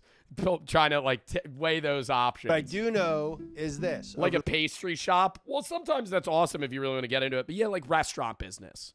Like if your family owns a restaurant. And, now you're really flipping a coin on whether or not you really want to own a restaurant or not. The last decade, we've noticed that there's... Inheriting a farm, that's the worst. That's the fucking worst. Or the best. It's one of the two. It also depends on the farm. If you're inheriting a farm that's worth $40 million versus a farm that's like a family-run farm that sells mainly locally... and you're really, working all year round to take home like $35K profit. And if you have a bad season, you're down fucking $250,000. Like, it's fit. Dude, farmers can make like $40K off the top, but spend like $1.5 million and make 1.58. Like, it's that, like, they have to put so much money in and then only get like a very small increase of how much they make. A more anti-education and anti-intellectual talk creeping into conversations from every side. And I don't freaking jive with it because at its core, education is good. It's about bettering yourself and it betters the world. And I would never discourage anyone from trying to do that. If you're a younger person watching this video, just do your best to be smart about the path that you choose. I wish I could give you better advice, but I really don't have an answer. If anyone's trying to give you a blanket answer to this question, you probably shouldn't listen to them. Yeah, they're either dumb or they're lying. To end this on a positive note, the number one least regretted type of degree is... Do you have a guess? I thought it would be this one. Is it improv? Least regretted. So the most favorited degree by broad people. Health is already on the board. Finance is already on the board. I think chat with engineering is smart. Is it improv school? Architecture, maybe. Engineering. Dude, when I got this far, I thought I was going to say catering. I was like, catering? Oh, that makes sense. Yeah. Everybody has to eat. Yeah, everyone's got to eat. All right, engineering. That makes a lot of sense. Yeah. It's like the more tried and true version of computer science. Mm-hmm. It's the one that's been around for a century. Yeah, this is beep, boop, beep, boop, and this is... And we've had... for like way longer. Then beep, boop, beep, boop. Mm-hmm. These guys together sent a man to the moon. Well, this all honestly just makes a ton of sense and was maybe predictable the whole time. Yeah. Thank you guys for watching. Yeah, I think that was actually, you don't even really need to look into that. Engineering's like, You build shit, it breaks. You got to fix it, knock it down, build something else. It's never not going to be a job. Engineering is like, bro, if you go into like that type of work, like you're a civil engineer, you're always going to, maybe there's too many civil engineers, but there always is going to be a need for civil engineers. There's always going to be a need for engineers in general, like electrical engineers and people like that do all that type of stuff. It's just a job that there's always going to be needed work. Even if it's like we build bigger and better things that last longer, there's always going to be upkeep. There's always going to be things that change. There's always going to be more people that want to do different things. So I don't know. That made a lot of sense though. I think that was the easiest guess out of all of them. I did love that video though. I'm sorry that took like fucking forever to watch.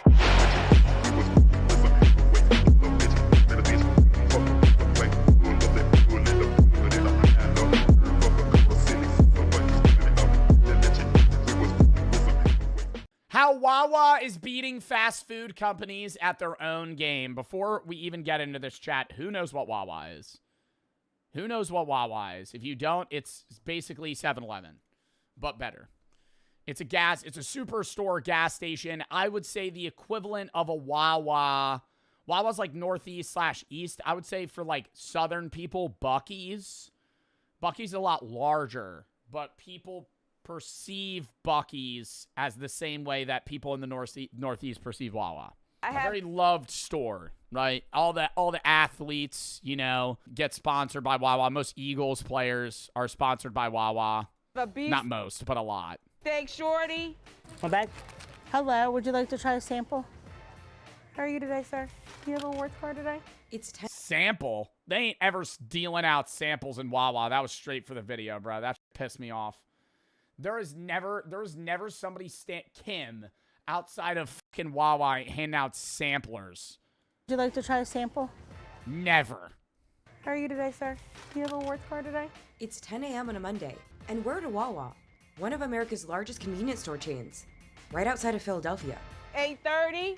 Have a great day. Gobbler's back. And you're stuck behind the guy that's getting 9 packs of cigarettes. Yeah, let me get one of those. Let me get one of those Camel Crushes on the top left.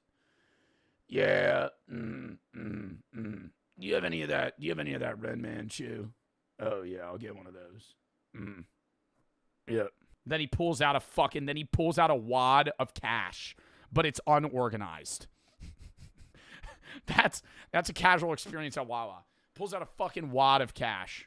It's just like it was just in his pocket. It wasn't even in his wallet. Just fucking let me just rummage through here.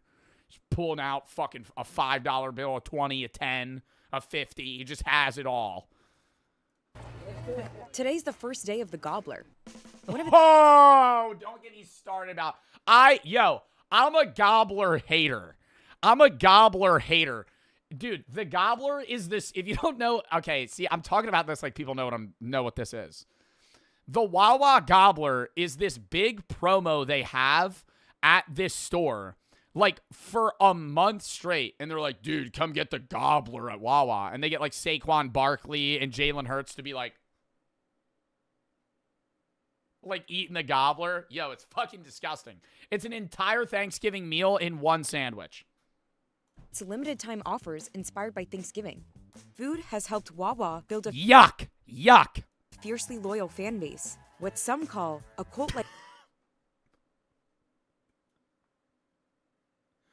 Now that's a little extreme. Getting a Wawa tattoo? Oh, no. I love Wawa. I don't even get gas. I get food. I love their products. That is a lot of people. They're phasing those out, but they used to have, it used to be like a 7-Eleven where you could just get food, but now most Wawas are also gas stations. Patrick Welsh, Wawa customer. Their sandwiches, their coffee. I love their sandwiches. They even have some cool selections for drinks. It's really just a great old time. Any cult following starts with each customer, each visit, each transaction. Hey, Chris Geisens. He spoke at my high school. Turning in it. Hey, Chris Geisens. Rock on. CEO of Wawa. To something more than it should be. We have 5 minutes with our customers. Make it the best 5 minutes of their day. Have a nice day. Expansion has been rapid. Revenue has more than doubled. And it's Ooh, a little stagnated here. Uh-oh. That worries me. Wawa. Wawa. Wawa, what the fuck? And it's We need to be on the up and up. We got to spread worldwide. We're making a monopoly here, Wawa. What are we fucking doing? We're at 18.9 billion, 18.8. That's bad. revenue has more than doubled, and its workforce has grown by nearly 90% over the past decade. But competition is fierce. Yeah, half of those people are New Jersey gas attendants. But competition is fierce. Convenience store chains are perfecting food, and fast food chains are expanding options and offering value deals and more customization. You're going to see... Dude, the order screen at Wawa is like the perfect UI. Chat, you have never... If you're ever in a state that has a Wawa, go there. It's not going to be some mind-boggling experience. I'm not going to sit here and say, like, your life's going to change, you know? But if you go to a Wawa, you're going to leave that and be like, wow, that would be, like, really nice to have. You know, open 24/7, they always have, like, a bunch of meal options. It's like a million fast food places in one. You could get salads, hoagies, sandwiches, soup, mac and cheese, hot dogs, milkshakes, smoothies, re-energy fucking, like, juices. It's like, dude, it's fucking espresso, cold brew. You can fucking get anything at a fucking Wawa. Whole pizza, you get at fucking Wawa, you know? Lotto tickets, Zins. Maybe heroin in the back, but they're not associated. It'd be another guy. Gamer Sups. Try it. Code BART. 10% off. Free shipping. Free sample pack at checkout. You could get cups. Powdered tubs. Or cans. Link in description. Bye. Continued expansion of high-quality food service in the convenience industry. And if anything, the quick service restaurants better watch out, because if you can get better food faster at a gas station, that kind of changes everything. But with an estimated $18.8 billion in annual revenue and nearly 1,200 stores, Wawa is holding its own against public players like 7-Eleven and Casey's. Yo, fuck Casey's! Yo, fuck Casey's for the motherfucker! Yo! Earlier before this stream started, or earlier before this video started, some motherfucker in my chat was like, oh, Casey's is better than all of them. Yo, 2,800 stores, 15.9 billion in revenue. 1,100 stores, 18.8 billion in revenue. Oh, which one's more successful? Honestly, if you crunch the numbers too, I'm pretty sure Wawa's even doing better than 7-Eleven. Per Wawa is making more money. How many stores do you have? 0. So can it keep up the momentum? What a fucking awkward intro. God, a millennial pause. Just 2 miles away, at Wawa's headquarters, the Innovation Center is testing new hoagies, or subs. Bro, they're hiring people. What is that? See, no, that's something I'm going to complain about, is I love their options, but they also have a lot of fucking weird shit that no one orders. Like, because they just have a million. Okay, so they have fucking 300 ingredients, and they go, we're just going to make 85 different things that have these ingredients in them. So then they just hire people to, like, come up with these weird ideas. Stop having that shit. Just have everything be custom and let me put it on it. This is something I'm going to complain about. They came out with this panini sandwich. It's a panini with turkey, cheese, garlic sauce, honey hot sauce, and mac and cheese. It's amazing, okay? I have a few things I would like to change, all right? I'm going to order it, but I have a few things I'd like to change. When I go to custom panini, I'm not allowed to add the mac and cheese on the custom panini, and that pisses me off. That fucking grinds my gears, okay? See, so now, hey, Chris Geisens, if you're watching this fucking video, hey, pal, maybe change that. Maybe make it so I can put mac and cheese on my fucking panini without having to order the fucking specialty sandwich that they fucking want me to order. Sauces, coffees, and smoothies. So this is... Yeah, I got 98 fucking flavors of smoothies, dude. Second round of samples? I got dragon fruit. some shit you've never even heard of. Well, you've heard of dragon fruit. They have other weird shit. We send back out several concepts to our Wingmates panel. Aside from the dozens of fresh... Oh my God, right there, dude. That's like heaven. Yo, you click one, it expands to like 9 different options, and you can just be tapping that shit. Be like, just searching that shit. It's amazing. Aside from the dozens of fresh food and beverage options available to customers in-store, Wawa offers 15 limited-time items every year. The Gobbler, around Thanksgiving... Nobody fucking eats the Gobbler, bro. I need to see the numbers on this shit. I don't know anybody that's ordered the Gobbler. Everybody in New Jersey goes to fucking Wawa. I don't know a single person that eats the Gobbler. I do? Okay, Zod does, bro. Zod eats the Gobbler. You've craved that. You've been like, damn, the Gobbler's back. A sandwich with mashed potatoes, turkey, gravy, and cranberry sauce. Oh, it's dripping too. Year. The Gobbler, around Thanksgiving, Yuck. is its most popular. Coffee is a big deal.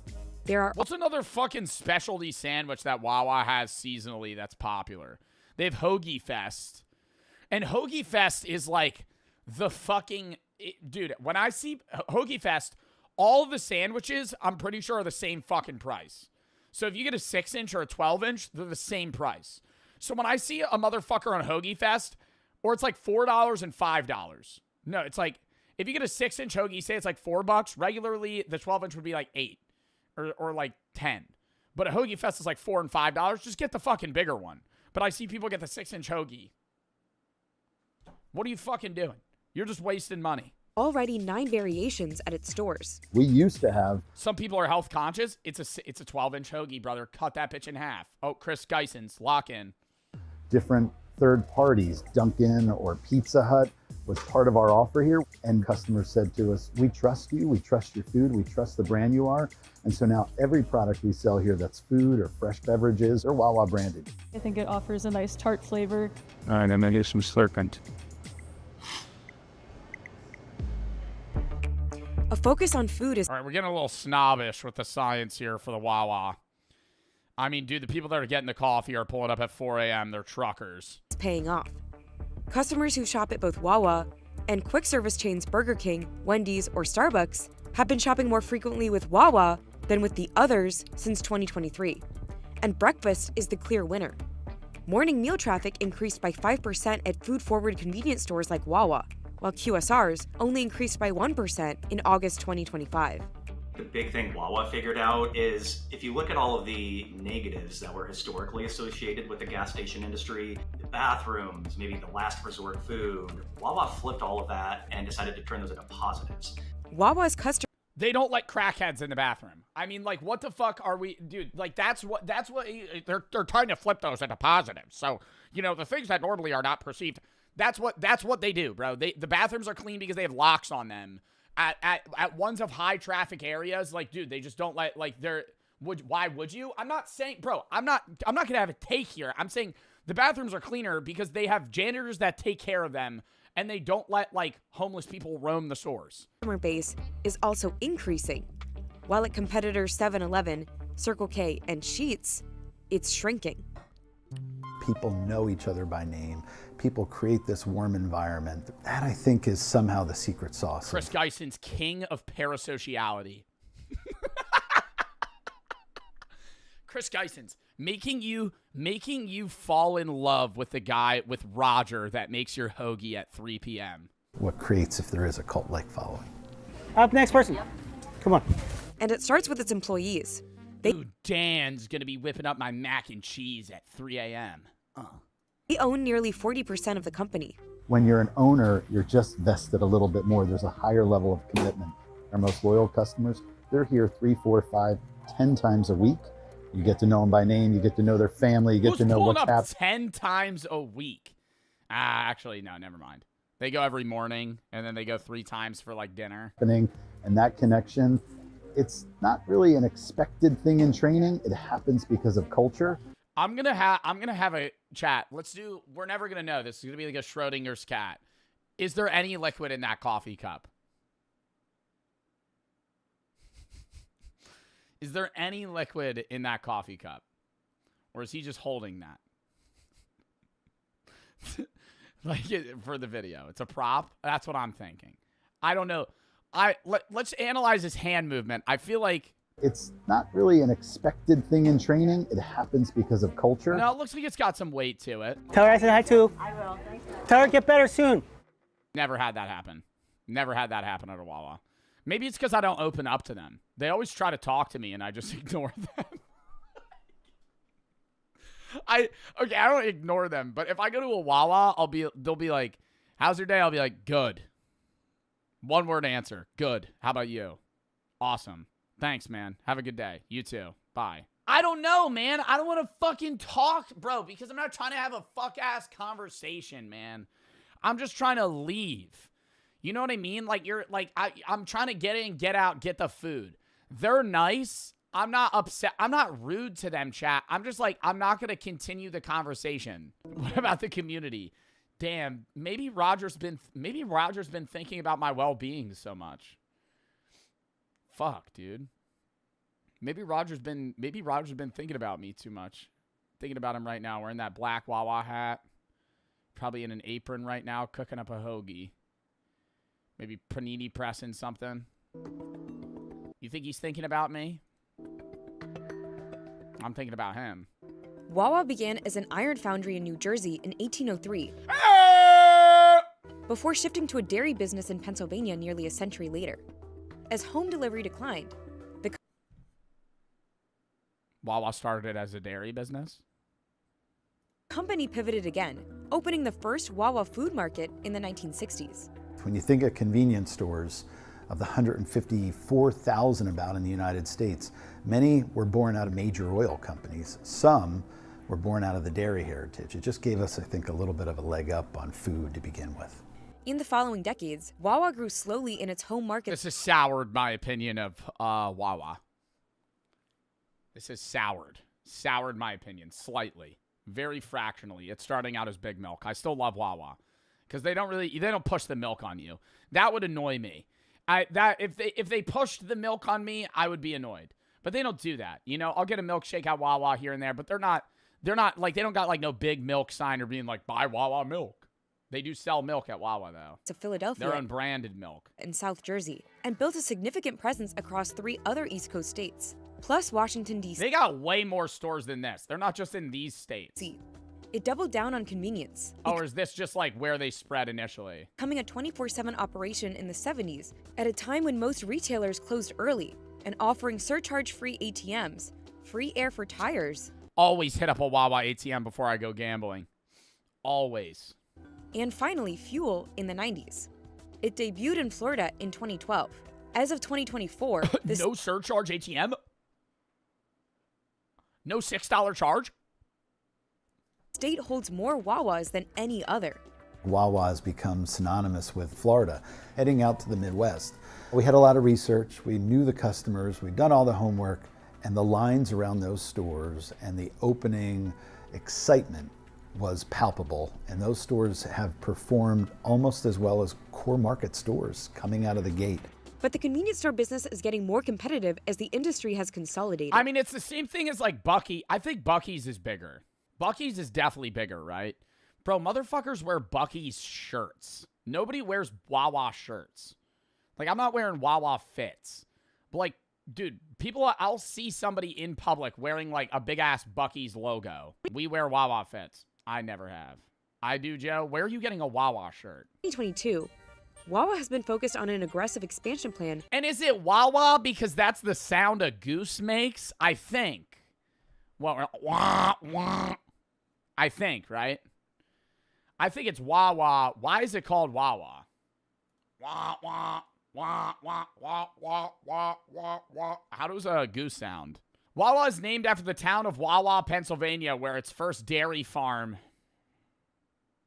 and corporate headquarters were located. The town name comes from the Ojibwe Native American word for the Canadian goose. Okay, so it is after the goose, but it's after the town. Without mergers or acquisitions, growing from 6 to 12 states. And its annual revenue rose by $4 billion in that time frame. Store count has grown more Are you reading off Google AI? Yes. than 50% over the past decade. The goal is 1,700 locations by 2030. Doing that gives us the best chance of success long term. It's a little more challenging. Sure, M&A might open more doors and more growth for us, but it's never been for us to be the biggest. It's trying to be the best. As opposed to other competitors like Great PR response, Chris. Casey's, which focuses on rural America. Great PR response, Mr. Geisens. Wawa is in urban areas. I love that. The company serves nearly 1 billion customers per year. It's not about being the biggest. It's about being friendly with you guys. It's not about being the biggest. It's about, touching the hearts of the people that we serve. Like Roger, how he makes your pan press panini so well. You should go see Roger right now. Customer traffic growth of 3%. Tell him about your day. He definitely cares about your day. Since 2015. Though Wawa has been methodical about where and when to expand, scaling is still risky. Quality and customer service must be maintained, or the company risks damaging its reputation. Anytime a company starts to expand, they got those dogs, bro. Wawa ain't got them, dude. They're just sweating. That's how Wawa don't got the rollers. They make the dogs. They got like a mini fridge heater, and they put them in there, and you take it out, and the bun's just fucking ripping hot, just sweating, just in the container, just waiting for somebody to come eat it. far outside of its region in this industry, there is going to be that challenge of how do I maintain the customer experience that I'm known for. Yo, are these guys' headphones like made out of copper wire? What's going on here? With Wawa's heavy emphasis on fresh food, maintaining a strong supply chain is imperative. Even so, the company must rely on third-party suppliers to deliver product, which poses operational vulnerabilities. Competitor Casey's, on the other hand, has full control over its supply chain as it owns and operates both distribution centers and a transportation fleet. Competition is tight. Convenience stores are challenged by other convenience stores, fast food chains, and now grocery stores that offer pickup and delivery, undermining the convenience factor. As Wawa expands into— Yo, Aldi is the worst grocery store in the fucking world, and I'm gonna stand on that fucking take. Every Aldi I've ever been to has like 9 items. You pull up, bro, and they are— if you have a grocery list of 30 things, they'll have 20 of them. And like, I want to one-stop shop, brother. One-stop shop. Maybe it's the Aldis that I pulled up to, but every Aldi I go to, bro, like you can see over the aisles. It's just fucking dog shit. It will come up against those regions' own local convenience store favorites, like United Dairy Farmers in Indiana, Twice Daily in Tennessee, and Travel Center Buc-ee's in the South. They're going to bump up against some people who've really locked What do they sell at Buc-ee's? Is Buc-ee's like a Costco? Like, what is a Buc-ee's? People who've really locked down certain regions. Everything. So they're like a Walmart. And cut their teeth and sort of made a name for themselves, innovating on their own terms. And I don't know if anyone knows how this is going to shake out, to be quite honest. The company has also had a few misses, like its— They don't do wholesale. Pizza in 2023, which is still getting negative reviews. Or the— I'm not a big fan of their pizza, I gotta say. I don't really get a Wawa pizza. I do get a Wawa pizza when I have enough points saved up to get a Wawa pizza for free. Drive-through concept it piloted in 2020. Those stores didn't offer customization, and you couldn't go inside. Wawa is still figuring out how to adapt the system. If we don't have misses, we're not trying hard enough, and we do, certainly. So in the last few years, we launched a drive-through only store concept. We've tried 3 of them. They have come and mostly all gone, but from a great failure, you learn. So now with our— Yeah, I don't know. I think the idea of a drive-through Wawa is kind of dumb. Just because there's too many options that you could order on screen that it's more inefficient than if you just walked into the store. Our mobile app, we've given customers the ability to order whatever they want. Oh, somebody redeemed Scream? High inflation poses a major risk. Between 2019 and 2025, Wawa raised prices by about 22%, aligning with most competitors. And as Americans respond by pulling back spending, value meals have made a comeback, including at convenience stores. You have to confront a company that has a well-oiled model that's been pressure tested in aggressive, tough markets, and they're going to come in and build state-of-the-art, new-to-industry stores, have all the modern amenities, and then on top of that, they're going to go in and hire really great employees, and they're going to pay them fairly. And yeah, that's a tough model to compete against. We have to pay attention to McDonald's for sure, and we want to deliver more value. I have heard that Wawa pays people well, but it's also a pretty grueling job if you're working like the night shift and you're just cranking out or like the morning and you're cranking out sandwiches. Better quality at a better price. And you can have even better service. That's been the formula for us to take share, to win share, and will continue to be. We have a broader set of menu, and it allows us to innovate in ways with different products that maybe a QSR quite can't. Yeah, I feel like it just feels like you're going to like a fast casual restaurant more than anything. That's why Wawa does well. It's because it's not like 7-Eleven where everything's like pre-made. Like they make it in front of you, which is nice. It's kind of like you're at like a deli. All right, next video. I gotta piss real quick.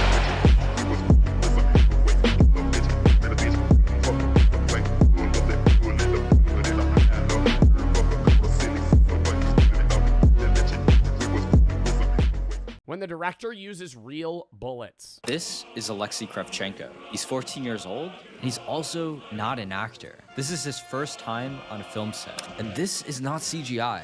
These are real bullets that are flying above his head. And these are real explosions that they're running from. And this is not a film set. How the f did they get permission to make this movie? They got this kid to agree to this? What are they doing? One take? Hey, make sure you actually don't stand up, by the way. You actually will die. I think I was going to watch... What's the name of this movie? Because I remember seeing this kid. This is a World War II movie. I feel like I was going to watch this. This is definitely on my watch list. With real deadly parasites. This is a film unlike anything you've ever seen. Spielberg reportedly screened it before the making of Schindler's List, and Tarantino described it as the greatest World War II movie ever made. And what's even more insane is the story of how they made it. Very few people wanted this film to exist. It took nearly a decade and a very, very specific moment in history. This is Come and See. Wait, it took a decade to make the film? Chapter 1, The Brutality of War. Belarus, it's 1943. This innocent boy has just found something that will change his life forever. His name is Floria, and he's just dug up a weapon from a dead soldier. Little does he know, he's about to witness some of the most horrific things ever done to humanity. Oh my god, I thought he was gonna like accidentally shoot his friend. Holy f. Things ever done just holding the gun so casually to humanity. We follow him as he goes from extremely eager to join the war to being harshly affected by it and finally having the strong will to end it. The film then builds to a systematic massacre of an entire village. Civilians are herded into a barn based off of actual accounts. The doors are barred and the building is set on fire. And quite famously, the film includes these direct shots into the actor's face, where there's no escape from their misery. But Come and See is not like other war films. We don't follow a superheroic soldier or see any of the famous battles. Instead, you're following a regular ass kid that lived through that time. The film takes place within villages and families and children. And the film does not revolve around heroics, but the idea of human suffering and what war does to innocent people. It is equally horrifying every single time you see it. Yet at the same time, it's such a cinematic masterpiece. Everything in this movie brings you to full immersion in a way that modern cinema hasn't been able to quite replicate. And the story of how they made the film is just as interesting, if not more interesting, as the film itself. Chapter 2. It's weird that it's a horror war film. I feel like this movie would make you cry. And I love a movie that can do that. I think those are not the best films, because like in my top 5 movies, none of them would be sad films. But I think a movie that can make you cry is probably the best film. That one of the best films you'll see. If like mid-film you're like actually bawling, like they genuinely moved you. Because for you to cry in a film, you have to actually believe the reality of it.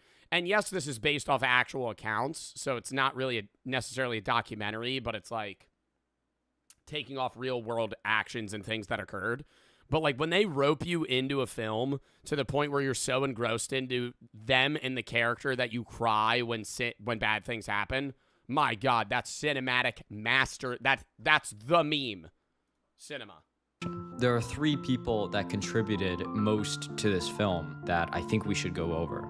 First, let's discuss Elem Klimov, the director of the film. He was born in 1933 in Stalingrad, in what was then the Soviet Union. From an early age, he would experience the horrors of war, which he would use later in Come and See. During one of the city's most devastating battles, he, his mother, and his baby brother were forced to flee via raft through a burning river into the mountains. The city was ablaze up to the top of the sky.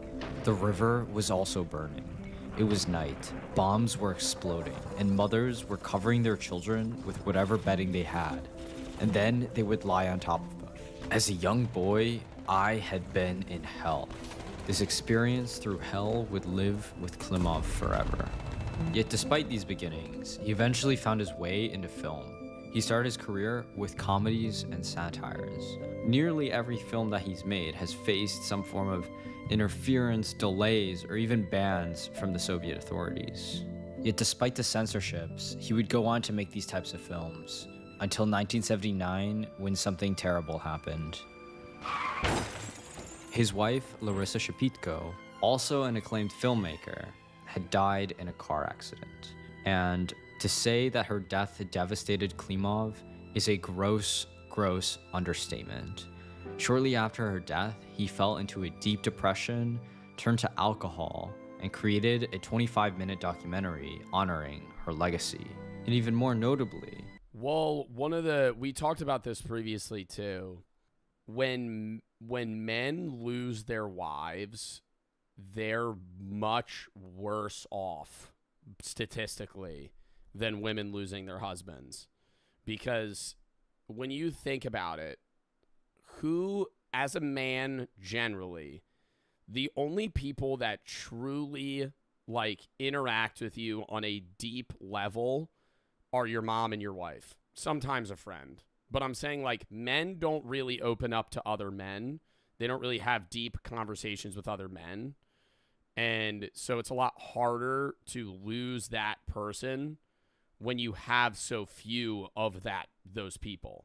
Women are not always, and I'm not saying this is applicable to all men and all women, but women generally can fall back on other women a lot easier than men can, because you don't have that stronger relationships with men.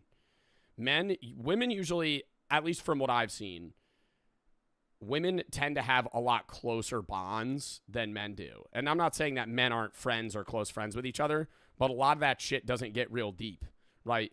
Guys get real deep when they get drunk, right? And you're like, man, I really love you, bro.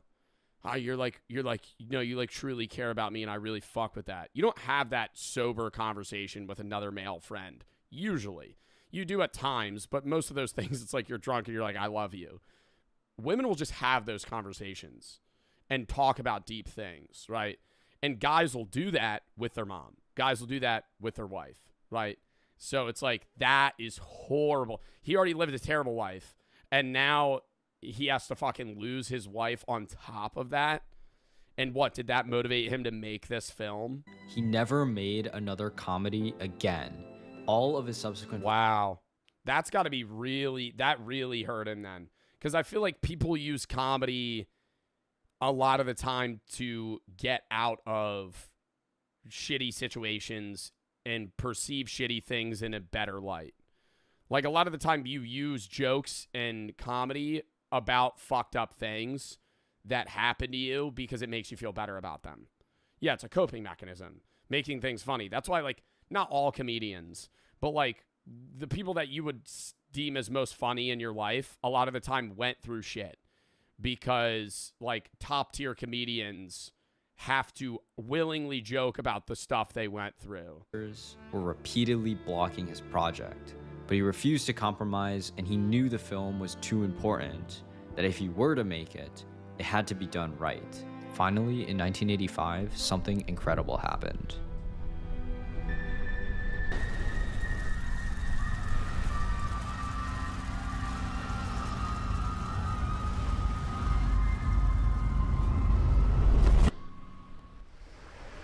This is Hattin. It is a bone-chilling recount of the Hattin massacre, a massacre in which the Nazis locked an entire village into a barn and then set the barn on fire, with half of the inhabitants being children. The occupation of Belarus was one of the most brutal campaigns of World War II. Over 600 villages met the same fate. The book was formed from a collection of testimonies from those who somehow survived. This is the writer, Ales Adamovich. In June 1941, when the war came to Belarus, he was just 13 years old. After the war, Adamovich became a writer. Him and his co-authors would travel across Belarus, collecting real survivor testimonies. He ended up co-writing the novel Hattin, which would become one of the primary sources for Come and See. Several directors were pitched to adapt his stories, but Adamovich refused them all. He insisted that there was only one director who could do the material justice. Together, they would create something that didn't glorify war or turn it into an adventure story, but showed as it truly was. But even with Adamovich and Klimov's clear vision, the film remained censored for years until 1985, when the 40th anniversary of Victory Day finally gave them the opening they needed. They had the green light, but they still needed one more piece: the boy. Alexei Kravchenko was not an actor. In fact, he didn't care about the film world at all. He had only showed up to the audition to support his friend, who wanted the lead role. Kravchenko went along for moral support, nothing more. And it turns out he ended up being chosen. To prepare Kravchenko for the role, Klimov... But why did they pick this kid that had no interest in acting to play a very gritty, sad role in basically an adaptation of an actual historical event? Put him on a strict hunger diet. For days at a time, the 14-year-old would only drink water and run long... They made him starve himself, oh my god, to make it look like he was like in a famine, like just fully like thinning himself. Distances to lose weight. Klimov was also deeply concerned about the potential psychological toll the film would take. Oh my god. Well, because they were making him like method act almost too. Like not even just lose the weight to fit the, I guess, physical sense of the role, but also like make him feel and look exhausted constantly. The lead. To protect Kravchenko, Klimov brought in a psychotherapist trained in hypnosis. The plan was to hypnotize Kravchenko during the most violent scenes so they wouldn't traumatize them. But after testing, they discovered that Kravchenko was not susceptible to hypnosis. Kravchenko would later describe the shoot as the happy recollections of my childhood. After the film wrapped, Kravchenko did not act again for another 13 years. Chapter 3. Making Hell on Earth. From the very start, Klimov had one guiding principle: tell the truth. Klimov's goal was to capture as much realism as possible. Each member of the cast and crew felt a huge responsibility to those who had died. As Klimov said, "I have the will to tell the story for truth, even if it takes 9 months to make the movie, and even if..." Well, that's what sucks about a lot of American like war films is we like broadcast ourselves as the heroes and the victims a lot of the time when we're the ones that are like actively just fucking killing innocent people. Like, not in every instance. I'm not saying like World War II films, but like every Vietnam film is like, not everyone, but a lot of Vietnam War films, it's like, oh, dude, they make you feel for the Americans. When it's like, yeah, we are Americans, obviously you're going to have some sort of feeling for them, but it's like they kind of like overshadow the fact that like we were just like effectively murdering innocent Vietnamese people in like regular ass situation. Not even just like, hey, we're sending you to war because you have to fight these people. They would just like kill innocent fucking families in Vietnam. If no one watches it. The production designer Viktor Petrov initially tried using pyrotechnics for the explosions. But when Klimov saw the results, he wasn't satisfied. The explosions didn't sound real, they didn't feel real. So Klimov made the ultimate decision that would shock everyone: to use real explosives and live ammunition. This created an atmosphere of real terror among the actors. In one scene, Kravchenko... Real terror among the actors, bro, but they could have died. ...and a cow were placed in the middle of a field while live rounds were fired around them. Kravchenko was so terrified that he found himself clinging to Klimov after, asking, "Is there anything else?" Klimov told him to go back into the scene. The entirety of the film was shot on location in Belarus. Everything was real. Even the extras, the villagers, were real survivors or descendants of survivors from the Belarusian fire villages. That's awesome. To prepare the villagers, Ales Adamovich gathered them in a circle and read chapters from his book. He recounted the testimonies of those who had survived the horrors of war. Many of the villagers had heard stories from their parents or grandparents. Some had survived the war as children. The entire crew was under constant stress. But as the production designer later said, all the hardships helped us. Everyone was under constant strain, and it had a powerful effect on the crew. God himself was helpful to us, for the fog not lifting. Dude, it fucking blows, man. Ugh. Oh, this is making me sad. This is making me sad. Stop. For the special effects to work, for the crowd scenes with the locals and army personnel to work in harmony. Chapter 4, True. It's horrible that humans are like the biggest threat to ourselves. Like, obviously, we're all going to die one day, but like all of the horrible things that happen to humans, yes, there's natural disasters. Yes, there's disease. But like most things that you cite historically, it's like, yeah, other humans effectively murdering, torturing, and committing genocide against other people. And yet, despite all this gore and I wonder how like they showcase like utter shock so well. This is Roger Deakins, widely considered to be the greatest cinematographer. I never understand how movie actors do that. Like fully get into the brain and mindset of somebody living that instance. Of all time.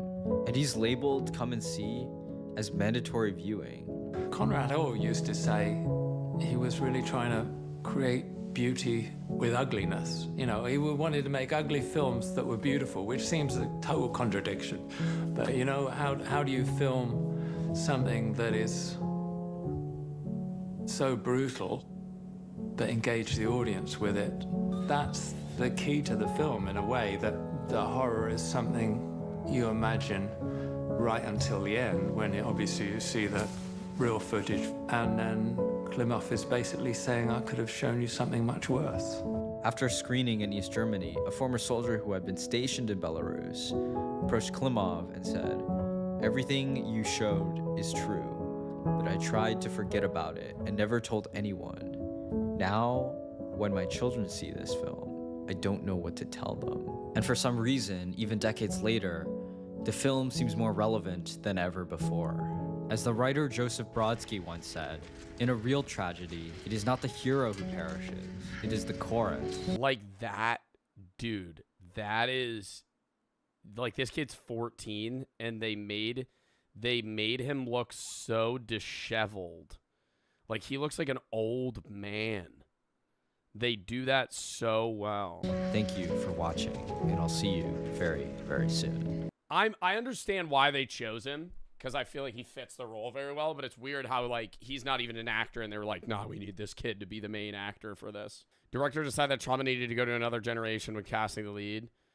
No one wasn't harmed in the making of this movie. Half expected you to say, in this man isn't acting, he was really shot and killed.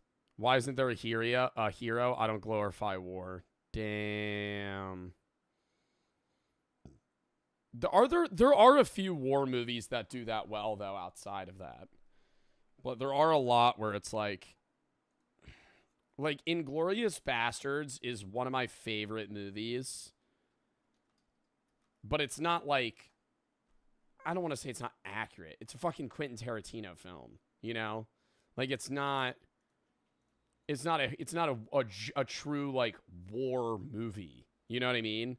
Like, there's war movies that are, like, for entertainment, but also have, like, showing a purpose.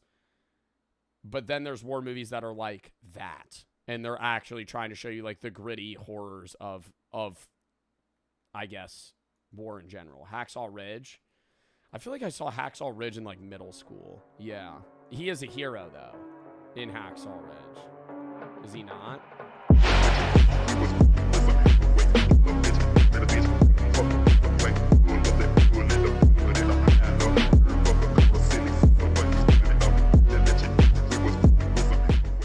technology wipe out serial killers? We were talking about that the other day.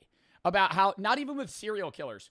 Bro, murdering somebody today, not impossible, but really hard. Like, if you were alive in the 1800s, you could have just walked up to somebody, shot him in the face, and left. Not even hidden the body. You could have your fingerprints all... How do you know? Because there's cameras everywhere. And forensics. If you were alive in the... Bro, people always glaze, like, some serial killers that were alive in, like, the 1700s. I'm like, yeah. I don't even like that, using the word term glazed, because they were serial killers. But people will be like, they were so sneaky. So sneaky? If you were a serial killer in the 1700s, 1800s, you could walk up to somebody, stab them, walk away, have blood, piss, urine come anywhere over. They have no idea. If nobody saw the guy that killed him, they just go, I don't know, dude. It was dark outside. And then you move on. Why did the so-called golden age of serial killers come to... All right, I don't want to call it golden age of serial killers. Like we were in the Renaissance. ...such an abrupt end? Maybe because the world changed. Because the net closed in. Because cameras went up, databases went live, phones started ringing 3 digits instead of 10, 911. And the internet connected everything. See, the monsters didn't stop. The world stopped letting them move. Did technology kill? There's still serial killers that exist. I'm pretty sure the U.S. has like an estimated... Yeah, the U.S. estimated at... The FBI has previously estimated as many as 500 serial killers are active in the United States. More accurate sources suggest a limited number of 20 to 25 or 20 to 50 active serial killers at any given moment. There's serial killers active. But it's like not as many as there were back then. The serial killer? Welcome to Breakfast Cereal. My name's Josh. If you've been following along, you know I've been building a series asking, where did all the serial killers go? What killed the so-called golden age of serial killers? You know, that strange, terrifying stretch in the 70s and 80s when it felt like Kemper, Berkowitz, and Ramirez were everywhere all at once.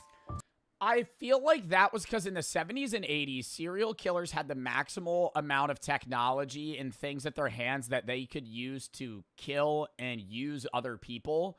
But that technology wasn't advanced enough yet to go against them, right? Like they had fast cars, they had phones, they had stuff, but tracking and knowing and being able to use that against people that were committing crimes with them was not possible or hard. So far, I've tackled lead poisoning, DNA, long-haul trucking, even the controversial idea that serial killers just evolved into mass shooters.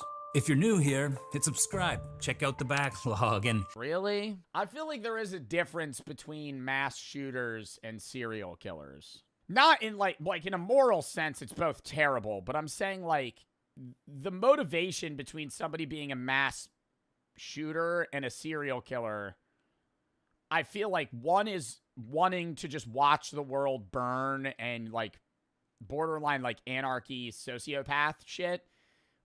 The other serial killing is more like they like the chase. They like the idea of getting away with it.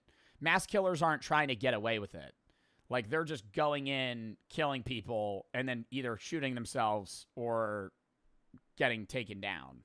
Because honestly, that's where half of the real conversation happens. There are thousands of theories down there in some cases, and I love reading through. How many murders have you passed in your life? I think that's a statistic.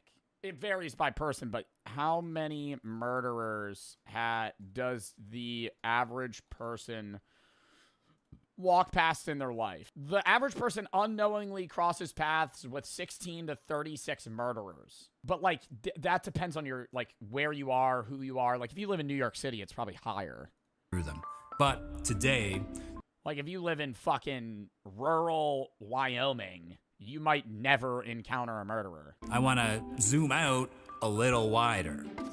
I want to talk about technology in the big sense. The stuff that turned the late 20th century into the early 21st. Not just DNA, but everything else. Let's start with this chart, because you know I love a good chart. And if you've been around here for a little while, this Serial killings have flatlined? because you know I love a good show. There's no way it's at 0. 0. But in 1980, it was 100 people.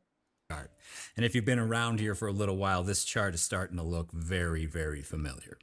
Serial killing. Do you think the average person in the U.S. in the 80s was like, a woman was like genuinely fearful of? I know women today don't like feel safe, obviously, at night in like a dark alley or like situations where they could be vulnerable.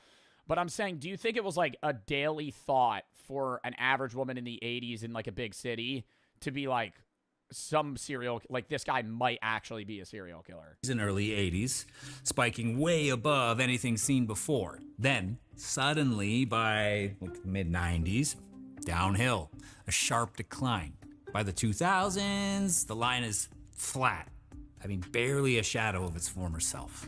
Now, overlay another line, technological adoption.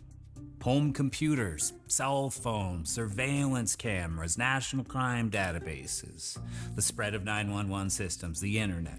Yeah, it's not even just like cameras and surveillance. It's like tracking, bro. The evidence of like, even if you're good at hiding prints and you are able to hide yourself and hide the body, the police are going to know where and when you took this person because everybody has a phone on them and all phones have trackers. And they're able to tap into that and see where and when you were and where you disappeared, when you disappeared, where the phone went. Like, you can't hide your trail. And those two ATMs with of 911 systems, the internet.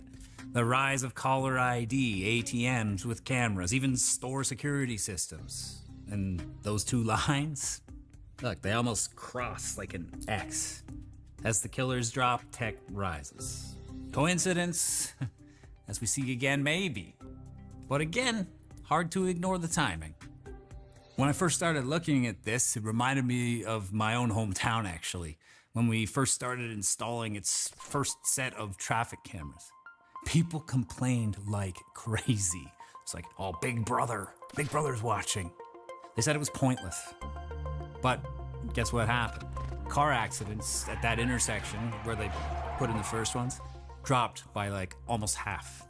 I mean, not because people suddenly cared about safety, but because they knew they were being watched. Now, imagine being a predator. I feel like traffic cameras, though, like, I don't think people were upset more with traffic cameras for the effect of like, oh, Big Brother. I think it's more like, damn, I ran a stoplight and it just took a picture of my plate. Is that more agreeable? I feel like that's more what people are annoyed with. Nobody cares about a traffic camera, like, recording info. It's when they use that to give you a ticket because you ran a yellow and it hit red, and now you're getting charged, you know, fucking hundreds of dollars. You got points on your license. You're going to be like, oh, this sucks. You know, that's what people are upset about. They were being watched. Now, imagine being a predator in 1977. No cameras, no databases, no caller ID. It was like the wild... No fucking street lights! That's another thing. You could stab somebody right out in the open. There were no lights anywhere. Yes, there were street lights. They existed, but they were more far and few between. In the 70s, used a lot of other random shit. And when you had that, there was no need to be like, what if somebody sees me? Because it's fucking pitch black everywhere. NCIC, National Crime Information Center, went live in 1967. But it really came into its own in the 80s and 90s. The National Crime Information Center is a computerized system serving all law enforcement agencies, local, state, and federal. You could think of it as like a giant digital filing cabinet for law enforcement across the U.S. It stores everything. Criminal records. Oh my God. Stolen What, so if you're a serial killer that's moving across multiple states, it's easier for county and city police to also get roped in on it and find out things about you rather than it just being some high-grade CIA type shit, FBI. They're looking into a guy that's like cross-country killing people as a trucker. Now they can just see that. Warrants, fingerprints. Suddenly, you got a cop in Nebraska could type in a license plate and know instantly if it was connected to a crime in Arizona. I mean, that was revolutionary. Then came VICAP, the Violent Criminal Apprehension Program, launched by the FBI in 1985. VICAP was designed specifically with serial offenders in mind. It's a database that tracks the details of violent crimes, methods, victim types, crime scene signatures, and it looks for patterns across jurisdictions. So if a strangulation in Kansas looked eerily similar to one in Oklahoma, VICAP could flag it. Before that, those cases would have lived and died in separate filing cabinets. I mean, that... I still think there's serial killers that exist today. It's just like, I don't want to say it's like more low profile, but like, bro, like Ted Bundy and John Wayne Gacy, bro, they'd be killing people like every other month. Like, it would be nonstop. I feel like serial killers now, they'll kill a guy, wait 5 years, kill a guy, and then that's not showing up, right? Like, they're still a serial killer. They still have a profile of an individual that they're tracking down. They've been doing this their whole life. They wait for it. But they're like separating it to a point where it's not showing up of like, oh, this seems like a pattern because it's so spaced out. That seems absolutely huge, don't you think? I mean, even if it wasn't perfect, and VICAP especially struggled in the early years because not every department was using it properly or reporting it. It was the beginning of a net, though. A net that got tighter every single year. Let's talk about cameras. In the 70s, you could walk down a street, grab someone, shove them into a car, and unless somebody physically saw you with their own 2 eyes...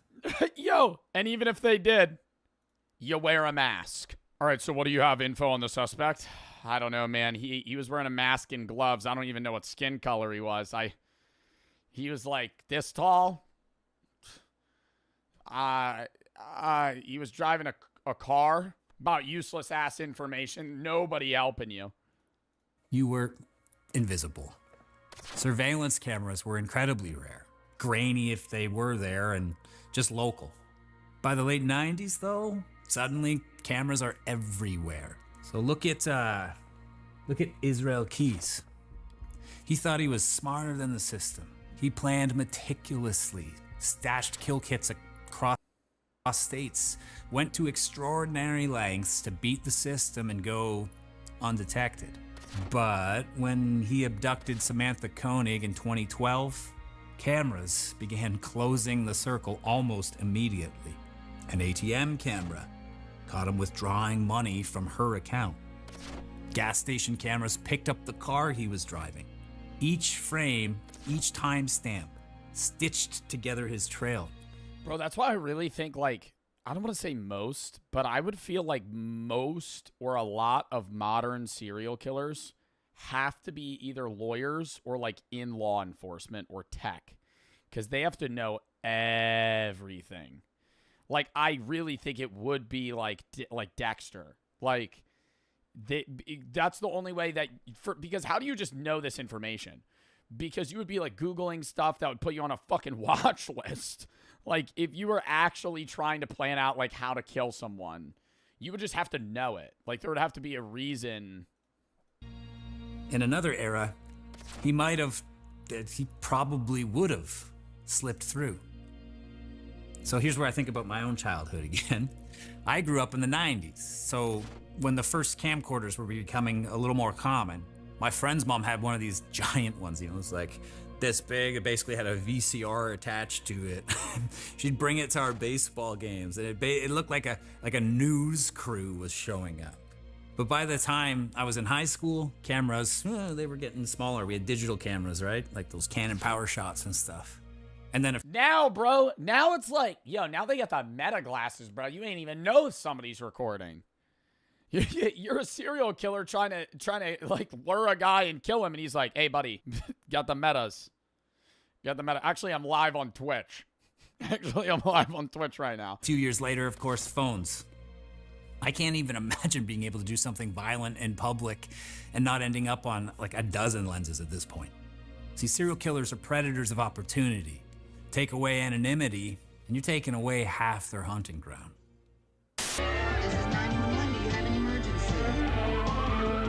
It's easy to forget how revolutionary the 911 system was. I assumed it had been around like practically forever.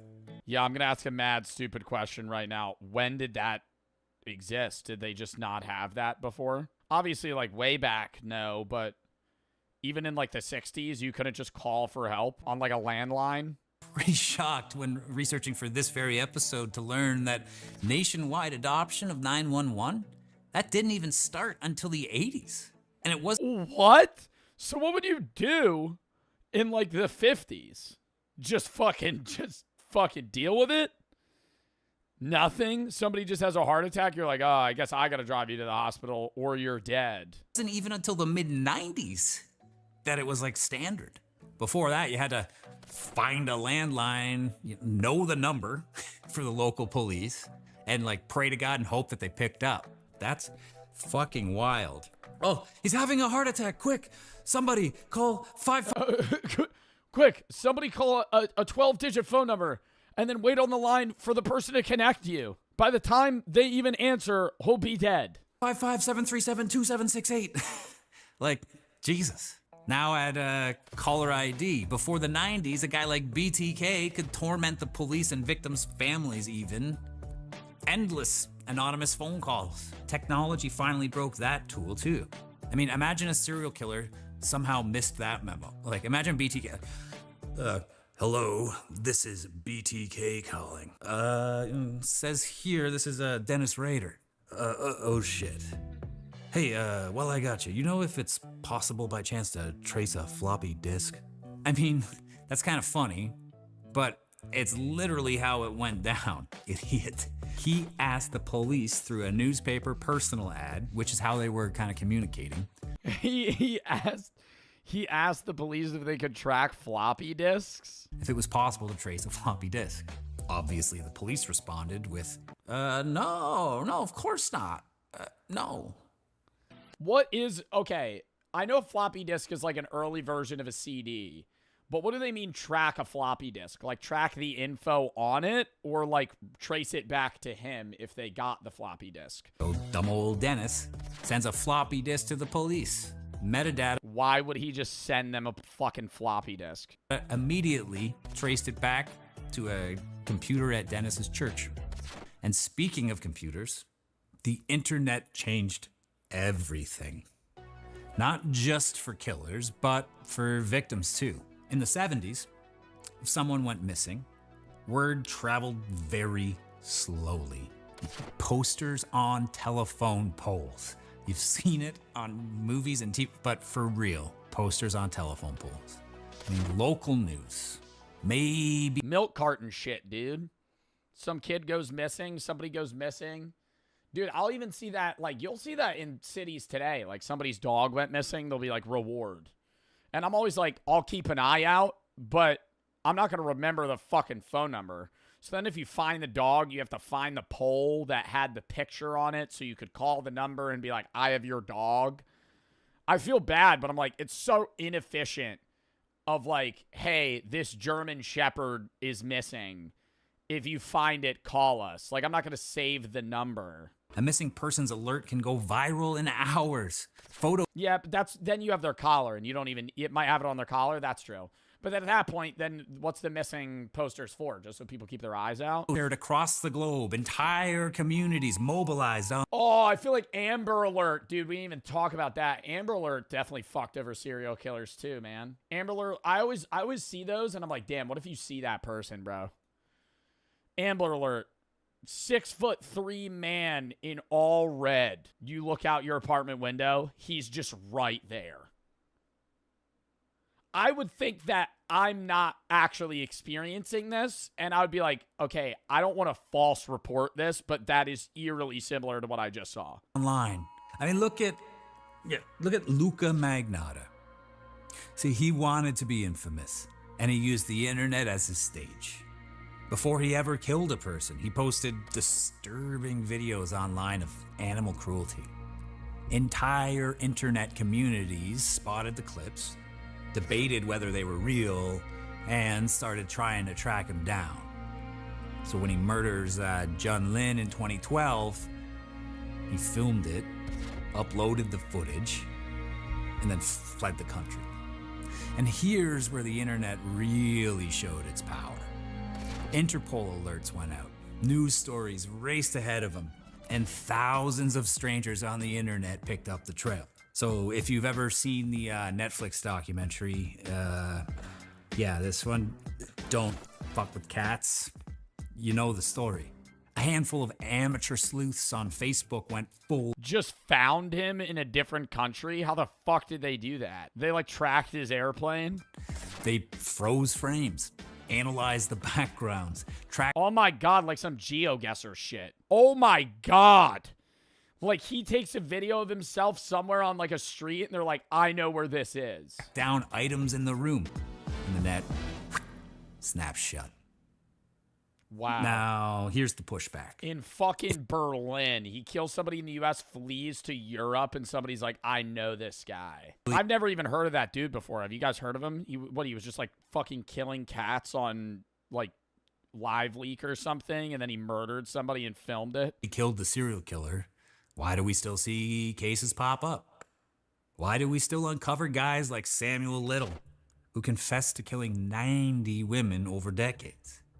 Seems to me that maybe some killers adapted. They targeted the most vulnerable, the homeless, sex workers, addicts. People society still tends to overlook.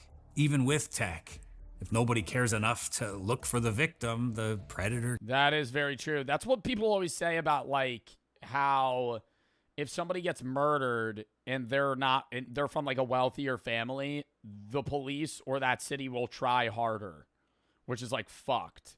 But it's like, dude, if you kill like a homeless crackhead, I'm not gonna say nobody, but like the odds of somebody looking for you are a lot less than if you kill somebody of like prominent positioning in a school or a city or a town, you know. Can slip through.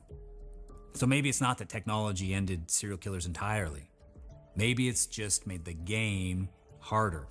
The careers that used to last decades now burn out in 1 or 2 murders. And that brings me to the bigger question.